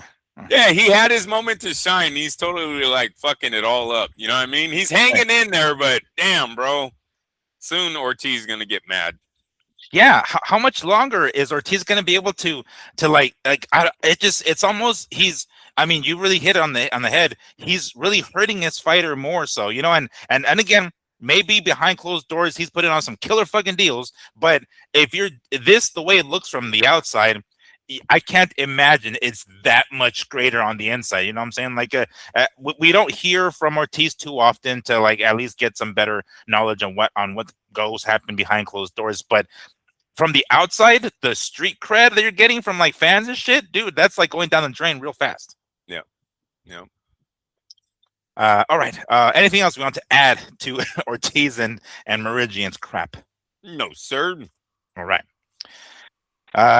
Okay. So moving on to the continuing the topic of fights being made that do not include Mirigian nor Ortiz. David Benavidez is back in the news here. According to Mike Coppinger, it looks like he is targeting a return on December 12th. So I guess there's just too much heat in November. As I was saying earlier, there's a lot of fights happening in November, but it looks like December 12th is the target date. And it looks like he's going to be returning yet again at cruiserweight against one Michal, if I can pronounce this properly, Cieslak. Yeah, that's his name. Polish cruiserweight, currently the interim WBC cruiserweight champion. And this is what these sources have told Mike Coppinger. Okay, so on our last show, we speculated, we conspired, or I don't know if that's the word, but we threw in some theories out there, right, about what could potentially happen on that September 12th card, with both the main event and co-main event being for the WBC championship, and maybe ends up not being for neither one of those belts in their respective weight classes, 147 and 200 pounds. So the current interim champion at cruiserweight for the WBC is this gentleman, Polish fighter Michal Cieslak, and it seems as though, I guess, since Benavidez is not able to get that fight with Noel Michalian, and definitely not be able to get the fight with Jai Opetaia, the next best thing is the WBC interim champion of that weight class. Now, there is a possibility that the WBC might strip Noel Michalian of his cruiserweight championship and award this guy here, Michal Cieslak, the legit championship, the full championship, meaning this fight with David Benavidez may very well be for the legitimate WBC championship, if you want to call it that. Because again, when you strip a belt from a guy, in the viewers' eyes and fans' eyes, that guy is still the legitimate champion, even though he may not hold the belt. But when I pulled up this information here, it looks like December 12th is what we're going to get. This dude is a big dude. I pulled him up earlier to take a look at like his record and stuff. He's a big guy, 6'3", all right, 28 and 2, which is a pretty solid record. 22 by KO. All right. So, Andrew, number one, I know we're a little disappointed that we're not going to get Benavidez with either Michalian or even Jail Pataya, but he's going to fight the next best thing, I suppose, at cruiserweight. Him being this Polish boxer here, and at the age of 37, because it looks like I pulled him up right now, and it looks like he's 37 years old. But the best consolation prize, I suppose, he might actually get the WBC belt because they might strip Michalian. The next best thing, I suppose, I'm not even sure how I can phrase this into a question, but can we blame Benavidez here? Like, it's like he can't get the Alpataya fight, he can't get Noel Michalian, so I guess this is the next best thing. We really can't blame him, can we? No. Look, I didn't know who the fucking other WBC champ was. So as long as Suleiman in the late night can throw an email and make this guy the legit champ, I didn't even know. Yeah, I'm just kidding. Skipping a beat here in the cruiserweight division. No, I'm just playing. But that's what's going to happen. You hit it right on the head, Miguel. They're going to most likely strip the guy going into the Zuffa fight. They're going. What's his name? Michalian? Yeah, Michalian. Noel Michalian. Yeah. Noel Michalian. Give this over to Michael Cieslak, and Benavidez will be fighting for the WBC belt anyways. So, yeah, I mean, decent record, big guy. David's not totally proven at cruiserweight, right? I mean, it should be a good fight. He's still fairly finding his way in the division as far as chin and all that, being able to take shots. So I will watch it. I'm not missing too much in either opponent, Miguel. That's when you don't know either guy. Kind of like whatever. I'm like a casual when it comes to the cruiserweights. You know what I mean? Most of America are really, frankly. Exactly. Yeah. No, that's why I have no problem saying that. Yeah, because we all really can relate to that. It's like, oh, what? There's a cruiserweight division? I didn't even know there's such a thing. Yeah, I'm telling you, that's what every gym in America go. Why cruiserweight? So I went to your 6'3". Yeah. Yeah, might as well just bulk up. Home dude is 37 though, so I don't know how many. His record looks okay, right? So it's not like he's got a lot of miles on the odometer, even for his age. But going up against a 29-year-old, which I think will be 30 by then, maybe no, I think it's still 29. He's got the height advantage, so that is in his favor. But age, not so much. He doesn't have a lot of boxing miles though, so maybe he's not old in boxing terms necessarily because of his, he's not like he's got 30 or 40 fucking fights or anything like that. So that's in his favor at least. I'll see. I'll pull up some of his fights and see how he looks. But obviously David Benavidez is going to come in here the heavy favorite, presumably at least. But what kind of chances are we giving this Michael Cieslak against Benavidez? Puncher's chance. That's about all I can give him right now. But he's still in the ball game. You know what I mean? Until he's not. 6'3", heavy-handed, bigger. Like I said, David. This is kind of new territory for David, facing guys that are so much bigger than him. At least in the pro ranks, right? He seemed to always have the advantage on all of his opponents. Now that's kind of going the other way. Now it did not matter with Zuro, but Zuro was not the fastest handed fighter, out there. So we'll see what Cieslak can do. How do you say his last name? Yeah. Cieslak. We'll see how he can do. I will say I do not like the date at all. If they're doing this fight on December 12th, they better be putting this like literally in David's hometown. Like, I want people. Most likely, yeah. Well, I mean, Miguel, it's not making money nowhere else. We are talking a week away from Christmas. That's when you expect people to travel? Right. Come on, dude. Like, that's a dumbass date. You really never see December 12th being used as a travel date for. I mean, the biggest traveling in the year is already happening, right? We're in the middle of it right there on December 12th. From Thanksgiving to Christmas is the time most people are traveling in America. Now you want to throw another weekend on there? Yeah, terrible idea. Terrible idea. There's no money there. No, and I mean, there's a pretty good chance that they're going to do it in Phoenix, Arizona for him. Chances are, I would say, I don't think they're going to do it any sort of like Vegas type of thing or anything like that. It's not like Vegas is, or that particular time of the year is like popping in Vegas for fights or anything like that, right? Generally speaking, it's summer or like late summer, early summer, even any other time other than that particular holiday season. But I can pretty much suspect that they're going to be. It's gonna be in Arizona. I have to think so. I don't know why you wouldn't take it to the basketball, the football. Does Arizona? Yeah, the Diamondbacks or even a baseball. How about give a Christmas gift? How about this, David? Your Christmas gift to your fans is what, $40 seats anywhere but the lower bowl. Everything else $40.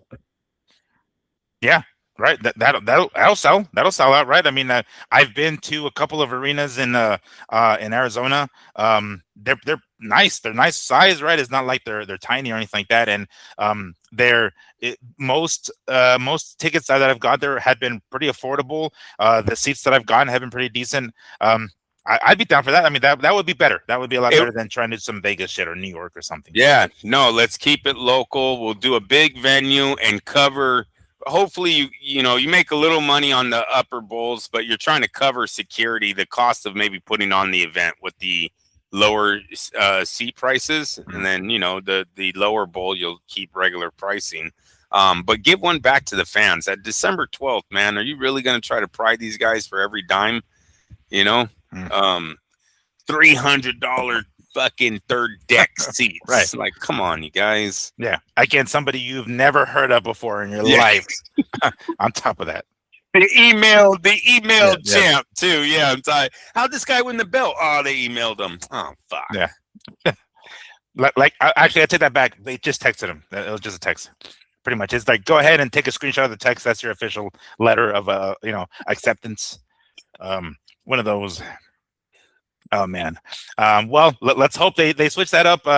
I mean, it's cool to see him one more time before the end of the year, but terrible because I mean, let's see, we're in August, right? Mid-August, September, October. Yeah, I mean, if to do it quick is going to have to be October. That's way too fast. I would say either do it then or just wait till 2027. Fuck it, might as well at this point.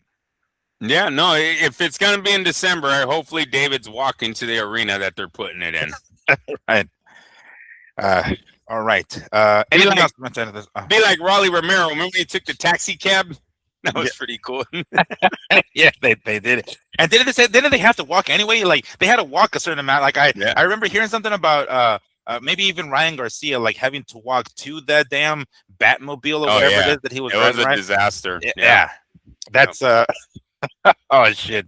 It's like he drives himself. He drives himself. Like I can imagine, like a David Benavidez pulling up in his own car in the parking lot. Like no, I'm a local. Like no, sir, event parking, $50. Like I'm fighting in the main event. Like sir, I said event parking, $50, please. His brother's taken a few defeats. Maybe he's the driver now. Who is? His brother Jose. Oh, he's taken a few defeats. He'll be the driver. He's the Uber driver. It's like, all right, guys, get off. This is the drop off site. This is the Lyft drop off site. All right. Anything else we want to add to David Benavidez and Michael Cieslak? No, sir. All right. Okay. So this one here. Oh man.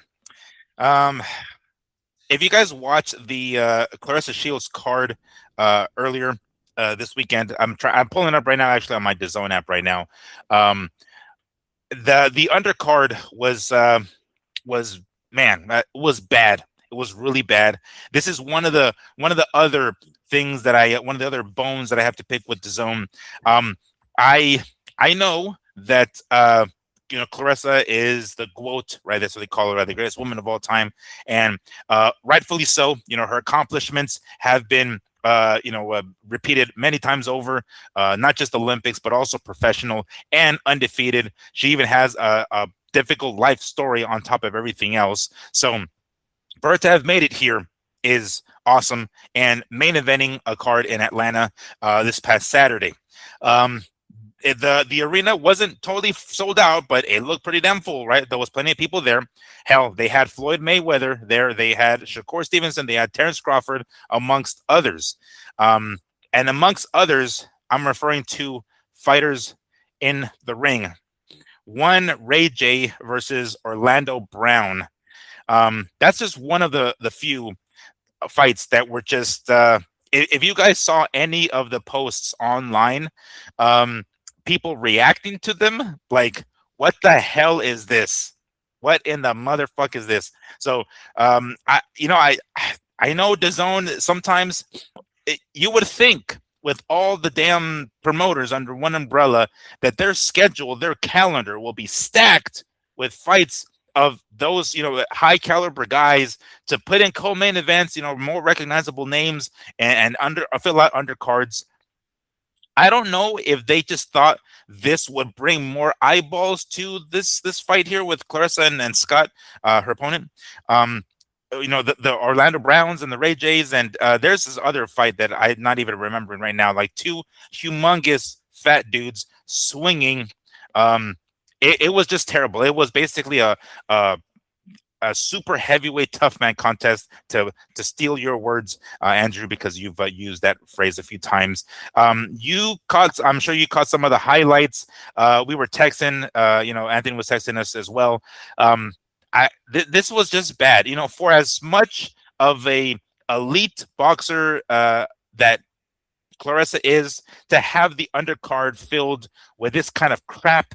It just grinds my gears that DAZN gives us this shit, and we just have to twiddle our thumbs and fold our arms and be like, all right, thank you, DAZN, for so many cards that you're giving us.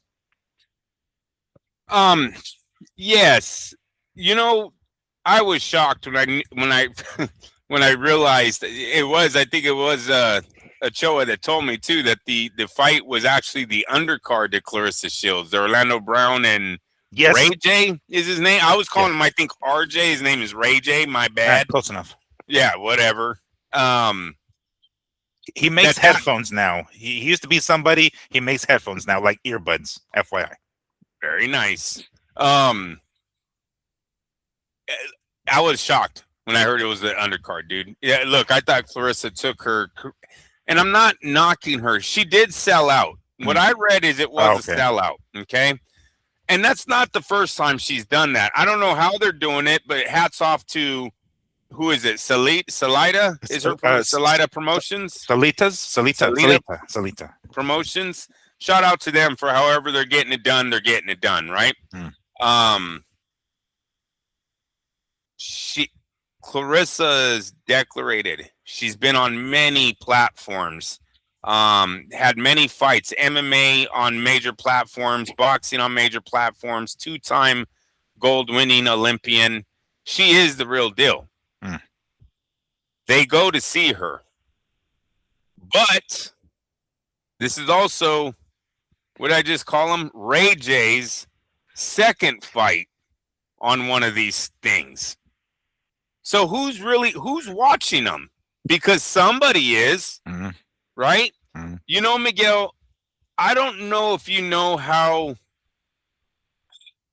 I don't know what's the right way to say this. You got to watch your words when you talk about this. But look at how much Adrian Broner and that Dean Green, whatever, Dean the Great or something. Dean the Great. There you go. Yeah. Dean the Great.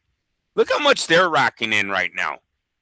Who the fuck is watching this content, bro? Now, I'm watching it on a highlight reel on Instagram. I'm not subscribing to this shit. I'm not paying these men. When they go, hey, AB needs some money, I don't go run to my phone and go, oh, yeah, send them $5, bro. You the man. Hang in there. He made $500,000, they said last year. He's made $1 million in 1 month on this thing. Who is watching this shit? Because I can guarantee you the people that are watching Adrian Broner shit away his life are the same ones that are rooting on Orlando Brown and Ray J to shit away their life, because they really are. These guys are up, they're always, I don't want to say, I haven't seen Ray. Oh, no, I have seen them intoxicated. Yeah, they're always fucked up. They're always doing stupid shit. I told you, that dude, Ray J is kind of weird. He went on the podcast with Broner and them. Start talking like about bestiality, bro. Don't hold me to it. But got off on some weird ass shit over there where even Adrian Broner and them like, bro, what's your fucking deal? You know what I mean? Like, was Broner backstage with them? Like, did you? I don't know if he's like he was backstage somewhere, kind of like faded and shit. He was taken out in a stretcher. Adrian Broner went to the hospital that night. It almost looks like they're done with him. I want to say people are finally saying you need to distance yourself. We've tried to help him. He's not looking for help. Adrian thinks the more he gets drunk, the more they're going to give him money. So he's on that path right now, right? Throwing up on himself. He's doing the whole 9 yards, dude. So where was I going with that? It's the people that are watching those shows that are watching RJ, and you are right. He was there. So they were fucking tied in together, even at the Clarissa fight.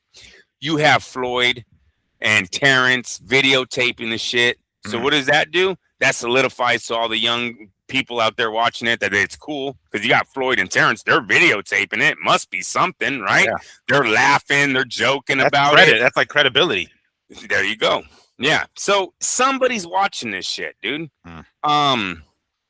I don't like it. It's a bad look. It's a bad look for Clarissa too. You know, soon Jake Paul and them, if she keeps poking that bear, Jake Paul and them should talk about the productions of some of her fights, right? And how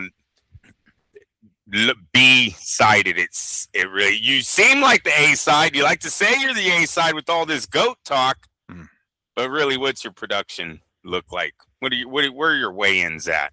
You know, where are your press conferences at? Right? Do you have the money that Jake Paul has? Doesn't she beef with him? Doesn't she have some sort of beef? Time. No. It's to the point where like there's all these women boxers that Jake Paul is like putting the spotlight on, right, on the ESPN Plus cards and everything like that. And Clarissa's kind of like the odd man out, or odd woman out, I guess. And I think she like just it rubs her the wrong way, and she talks mad shit about Jake Paul. There's always some sort of beef going on between them. So yeah, they got some shit going on, right? They definitely do, and they don't have a fight that can make money with all this beef. I just think the Alicia Baumgartner fight, she's too far away. Yeah, right. The Amanda Serrano fight, she's too far away. You know, I know they're trying to say let's do a catch weight. They're showing Clarissa at like what was she 160 this weekend? Yes. I know she moved down. Now they're asking her to go to 154. I think those other girls are like in the 140s. They would have to move up 14 pounds. It might be too far of a reach. And I think she's talked so much shit about both of those women. She probably can't walk in the same hallway with them. I think Alicia seems like she has an ego that would make Jake Paul decide who he's going to root for. And I think Amanda just demands too much respect to be, participating in the bullshit at MVP headquarters. I'm the GOAT. It's like, right.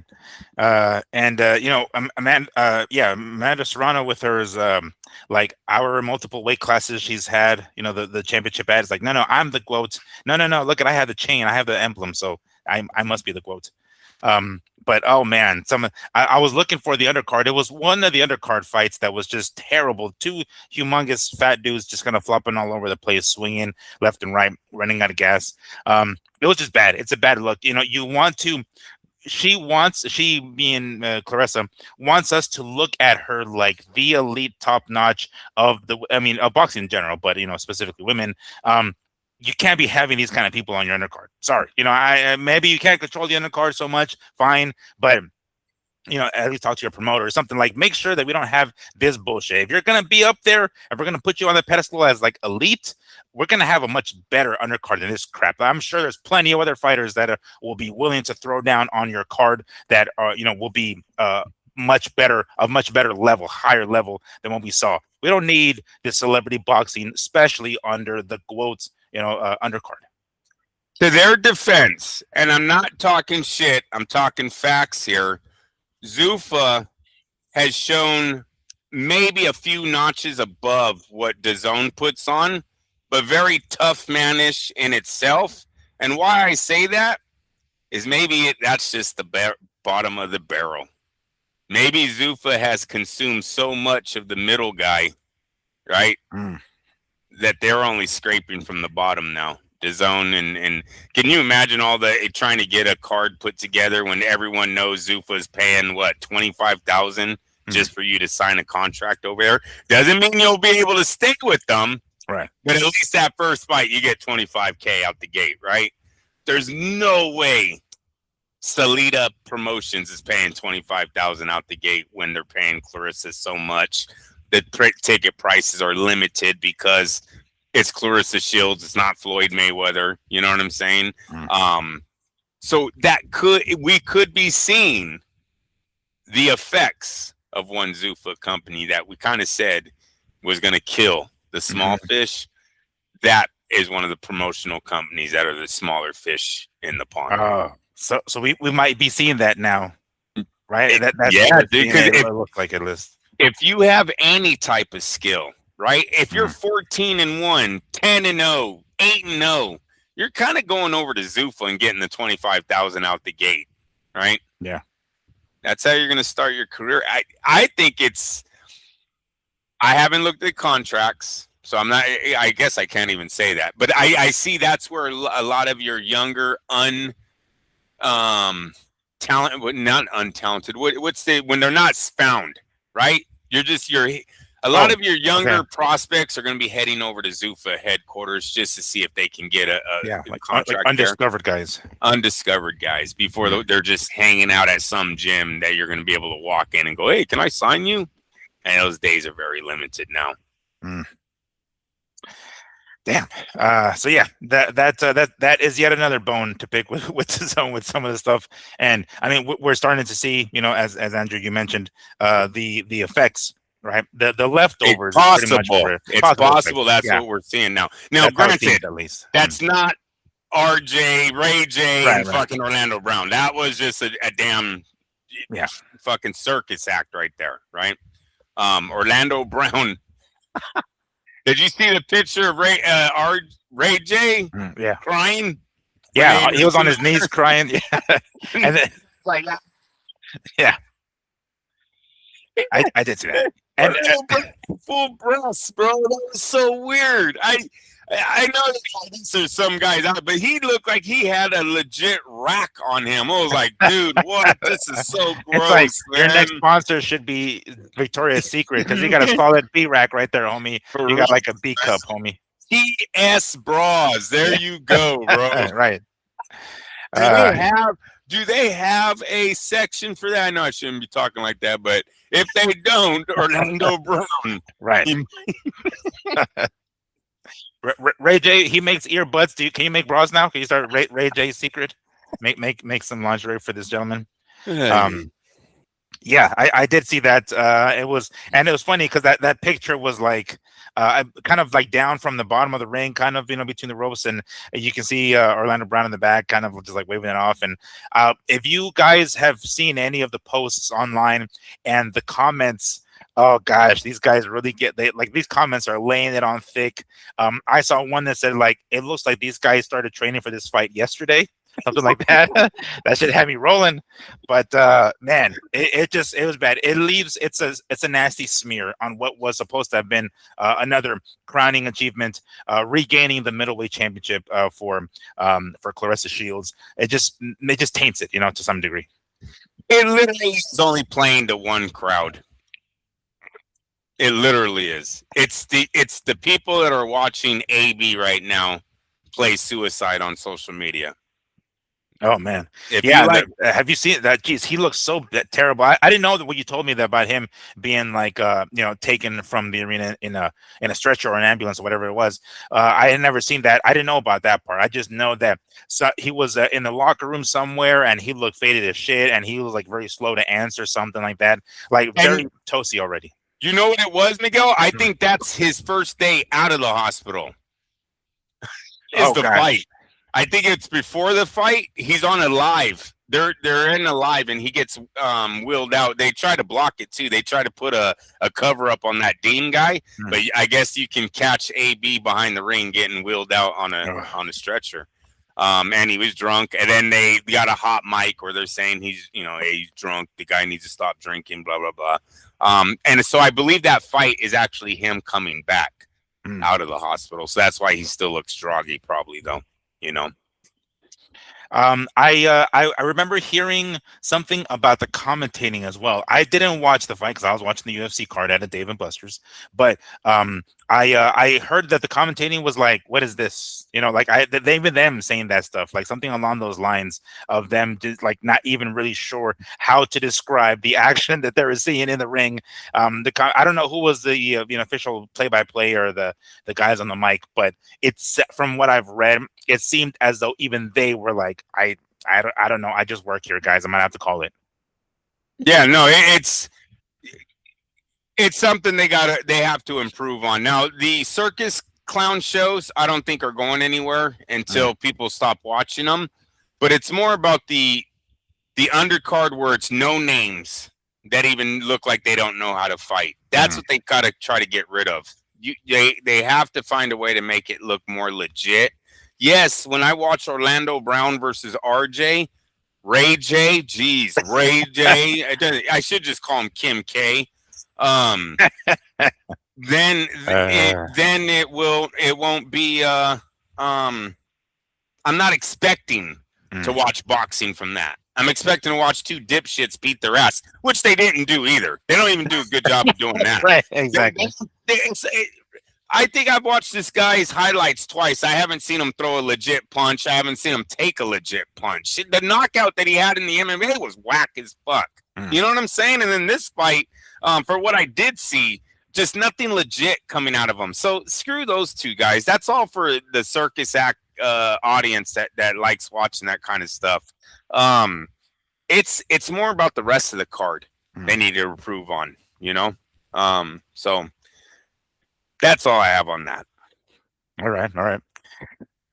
Fantastic. So that being said, I'm assuming you have anything else to add to that, right? I mean, that's pretty much it. That's all you got to say. Yes. All right. Yes, sir. Now, towards since we're approaching here the end of the show, one of the topics that if you guys recall earlier that Andrew, you wanted to add to this here was watches. And I was like, okay, let's go ahead and make a note of that. Let's talk about watches. I at first wasn't entirely sure what you were referring to. Like, are we actually talking about actual watches or like watches like views like on YouTube? I'm like, well, okay, we'll add it to the list. We'll add it to the docket. But please elaborate. You have since sent me a couple of Instagram reels through our Instagram conversation regarding watches, literal watches, expensive watches. So Andrew, please explain. What precisely are we discussing here? Well, I had sent you a few videos during the week too. Cristiano Ronaldo just went on a watch buying spree. Okay. Canelo Alvarez dropping $3 million on watch. Like, bro, we just talked about how these guys are all smart and Floyd's the dumbass and da-da-da. And then look at all the videos that come out with these guys buying watches all of a sudden. It was almost like they were like, hey, Floyd just gave the jewelers a bad name. Let's go out there and, you know what I mean? Let's go spread some love around and get the jewelers back on the good side. It was Floyd, not us. When it's totally them.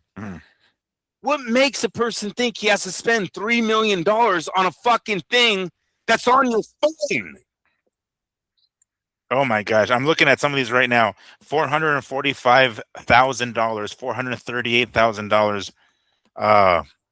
I mean, it has to be. I mean, it's stupid, but we know it's status. We know that's what it is. It's like, look at how much money I have that I spend this on something as irrelevant like a fucking watch. I've heard ball players of NFL players talk about that shit about like, oh, your teammate just bought X amount of jewelry and it's a big dick swinging contest and I gotta go buy some jewelry and now we're all in the fucking red. But I'm trying to break the brainwashing shit. Yes, like I hear what you're saying. Yeah. We shouldn't think that way. And we just watched one of the richest athletes in the world fumble all of his money. And here we are going to start just sending out these videos to all the young athletes showing all these guys doubling down. McBilly's getting a what? Dude, McBilly should not be shopping for watches that cost $40,000. He got a wired full advance on his payday with Canelo. That's part of his Canelo payday, yo. They wired him in advance. He's like, yo, send me something so I can go buy myself a super expensive watch for no reason. Insane. And then there was another Jake Paul has one where he's doing it. Ronaldo has one where here's the thing though. Hold on. Jake Paul, Ronaldo, I still think it's stupid, but I give them more of a pass because at least however they make money, they're not getting their fucking brains bashed in, and they can't do it for X amount of time. Ronaldo's in his 40s, damn near already there, and is gonna be retiring soon, and dude has gotten paid to the fucking bank. So I'm sure there's a way he can still make money without being on the field. Jake Paul, YouTuber, et cetera, promoting fights. So these guys aren't in the ring getting, CTE while they're in their careers, I guess, right? So the other guys, there's a limited time that they can be in their athletic prime, and they're taking punches. So when that's done, they're gonna need that money. That's what I'm trying to say. These other guys can make money outside of the ring. I agree with you to a certain degree. One, soccer is top 5 on CTE. Ronaldo's probably taken over 1,000 balls a year off of his head in practice and in games. Soccer? No shit. Yeah, they say that ball, all those headers and stuff. Oh, yeah. Get the fuck out of here. Wow, okay. You can get a concussion off those corner kicks. So with that being said, but I don't think that's the case. I don't want to make them seem like they're soft. It does seem like soccer is high on the list for head trauma too, because of the headers that they take and whatever the fact. My thing is, I think it's the jewelers responding to people waking up to the bullshit. When you see Floyd Mayweather can squander $750 million, might make people go, you know what? I don't even want to go down that path. Yeah. So what do? They release a bunch of videos of them giving. Maybe the guys are buying them. Maybe Canelo was gifted $3 million worth of jewelry. Because in the long run, if you can get a Floyd Mayweather to go to your store and drop $18 million, well, you just made a good investment, didn't you? Mm-hmm. So is that's kind of where I was leaning. Like it just felt a little. It felt a little snaky when I seen all these videos, because I know it was like last week or so. I sent you like 3 of them, dude, where I was like, what the hell, bro? It's almost like they're striking back at us. You know what I mean? Like, no. We're very cool. Very cool here. Look at the guy, the big guys. They all after they had one of their biggest bases of buying jewelry took a major hit. He's broke. He's fucking broke, you guys. He's losing his houses. He's losing his jets, probably his watches. Matter of fact, I do think that time that he made that little announcement with the jeweler about big things are about to happen, I think it was a private auction probably for his watches. Yeah. Not Floyd was going to buy some more. Right. Right. Exactly. It's like, all right, if you can sell 3 of your watches, I'll give you some credit for this watch. And he's like, puts on, like, oh, look at that. Yeah, I just traded in 3 watches for 1 because or the jeweler tells Floyd, if Floyd brings a jeweler, goes, hey, I got $15 million worth of watches in this box. The jeweler's gonna get it. He's gonna go, all right, I'll give you so many dollars to every, or so many cents to the dollar on every watch, right? So say he strikes a deal where he gets them for $12 million, right? Floyd's eating some, but he's gonna make $12 million. Yeah. But I need you to go online and fucking sell these motherfuckers. Yeah. I think that's what's kind of happening with Floyd. Yeah, that's real, because they are taking a hit. It's not just that Floyd is broke because of his stupidity, which that includes it, but it's because part of that money is in jewelry, is in the watches and everything like that, right? And the cars. And the cars, right? Like, so do you think we're going to see something like this similar for like car dealerships, like exotic cars, and be like, no, don't listen to that son of a bitch. It's still cool to drive a fucking Ferrari. That I don't know, because so many athletes are still buying cars, right? The watches was kind of Floyd's little thing. I don't see too many football players going viral for having a fucking 3 boxes of watches in their bedroom, right? I'm not saying that they don't do it. Right. I'm just saying it was Floyd that kind of had that whole watch thing. I mean, fuck, he had an $18 million watch. I've never seen an athlete say he had an $18 million watch before, except Floyd. So I think it's when he took the hit, they were like, hey, let's go make some videos. Let's go viral. If you guys remember, there's a very expensive brand called Hublot, spelled Hublot, that has been on the ring, has been on Floyd's trunks. I think I once saw them on Triple G's trunks. So it's like, yo, these guys are around the circle, right? It's like they put in money on some of these fights, and you see them on the canvas and shit. That one in particular, I remember seeing specifically. There was one also. They didn't mail me mine. Huh? They were supposed to mail me one, them fuckers. Yeah, they gave them out at the fight, dude, to all the media. Yes. Floyd, get out of here. What the hell? Who is the white chick that used to do the white lady? She's not she's older, but she used to do Floyd's PR. She was a PR girl for Floyd TMT. Worked with what's the big PR company that does all the applications, the credentials? Oh, Magna Media. Magna Media. She was real big with them. Swanson, is that her name? I don't know. Is it? That is another media company though. Media is another one. Yeah, I think it's probably hers now that she's gotten bigger, right? But anyways, she was like, "Put your address down." I was like, "Why don't I get one?" Miguel was there since Tuesday. It was like fucking Floyd Canelo. It was one of his bigger fights, bro. They were handing out watches. I said, "Why can I get one?" She goes, "You're not one of the big outlets. Give me your address and we'll send you one." I was like, "Oh, whatever." I gave her. She never sent me shit, man. you could have flipped it, son. You could have got that bitch and be like, "This would have paid my house." Oh man, why they gotta do you dirty like that? Why they gotta? I know, man. Fucking A, because I don't yell enough.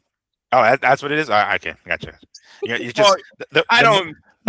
I yell. You know what I'm saying. I don't cause enough shit. Maybe I will yell when it comes to boxing. They even called my boss. When you were I mean, like, who keeps sending this guy? You gotta calm. He's gotta calm down. Relax, Andrew. Relax. I do it with smiles, bro. I'm like, I'm not mad, you fucks. I'm just loud. And I might call you a fuck a lot. Yeah. I mean, even with a smile, I think that comes across the wrong way. You know, it's like you lost 12 fucking rounds. And so like, bro, take it easy. I know you're smiling, but that didn't come across like that. Yeah. Oh, those were the days. Yes, they were. That was a golden age. I used to have guys go, "Are you going to use that?" And I go, "No, shit, I'm going to take that." God, take it. Use it. Use what? You were cutting off. The things that I yell in the media room. Oh, gotcha. Are you going to use that? Like, you want a sound clip? I'll give you a sound bite. Yes, I'll write the story. Oh man. Okay, so before we end here, because I just remembered something. I'll say remember something. Let's see if I can get back to it. Shit, where the hell was I? Damn it. Andrew, as we mentioned at the beginning of the show, you know, we're gonna have a Wednesday show because that's our go-to show. But I'm going to bring something up to you right now on the show. I just am now seeing on the Magna Media website that they are doing a media workout / public workout at the MGM for this weekend's fight. Are you all right with doing the show on Thursday so I can head down to this thing and get us some coverage? Of course, bro. You make a killing on those videos, dude. Yeah. Those are awesome, and hopefully that'll give us some more footage. So yes, stay tuned because Wednesday I'll get some more footage for you. What's up? We need great questions, though. I've given you some good ones. If you see Ortiz, I want to know the worth of the silver belt. Mirigian says the other belts are $200. What was your belt worth? Yes. What was your silver belt worth? Was it fake leather? Was it secondhand? Did it say made in Indonesia on it? Right. Is a price tag still on there? Because I need some verification. I need to make sure that Mirigian is telling us the legit truth when it comes to the price of these belts. And let's go to the sanctioning bodies and ask them if they're made in Indonesia for 200. And say Mirigian's the one that told us. Yeah, I know, right? Oh, you know what? Hold on. He was talking about the IBF belt because that's what this comment says like, all right, great, you'll go ahead and collect another belt that costs, and that's the one that Josh Kelly has. So if I see an IBF representative down there, I'll be like, yo, have you heard this motherfucker? How much do your belts really do? Oh. And can I have one, please? And I like to. I actually bought one years ago. I bought one on eBay, an IBF belt. It was fucking tight. I mistreated it like a son of a bitch because like the wings on the fucking the eagle that was kept like bending and shit. So I had to kept like I kept adjusting it. And then I eventually sold it because I was broke. But it was still tight though. It was just I took pictures of it. And my brother-in-law came over and I was like, dude, check this out. My son's first title he won was the WBC. Oh, nice. All right. Bring a tear to my. It's still in my living room. Yeah. Hey, I don't blame you. I put that motherfucker on the mantle. Frame it. Shit. Hey, and I bought him WBC trunks because of it. Oh wow, they have trunks. I didn't even know they had trunks. They were $40. I bought them. I don't give a fuck. I was like, he won a WBC title. He can now wear the trunks. Yes. We only wear him to sparring though. He doesn't wear them to like events and all that. Just what? That's the time to wear them, dude. Like you go to some sort of 4th of July weekend, like you wear your fucking WBC belt. I mean, no, I'm saying to like amateur bouts. He can't wear them. Gotcha. Yeah, just the sparring matches. Gotcha. Okay, so yes, rectification, correction. We're gonna do a show on Thursday because Wednesday they got the media / public workout at the MGM, which I will head. I will most likely head down there probably tomorrow, even just to kind of take pictures of the thing.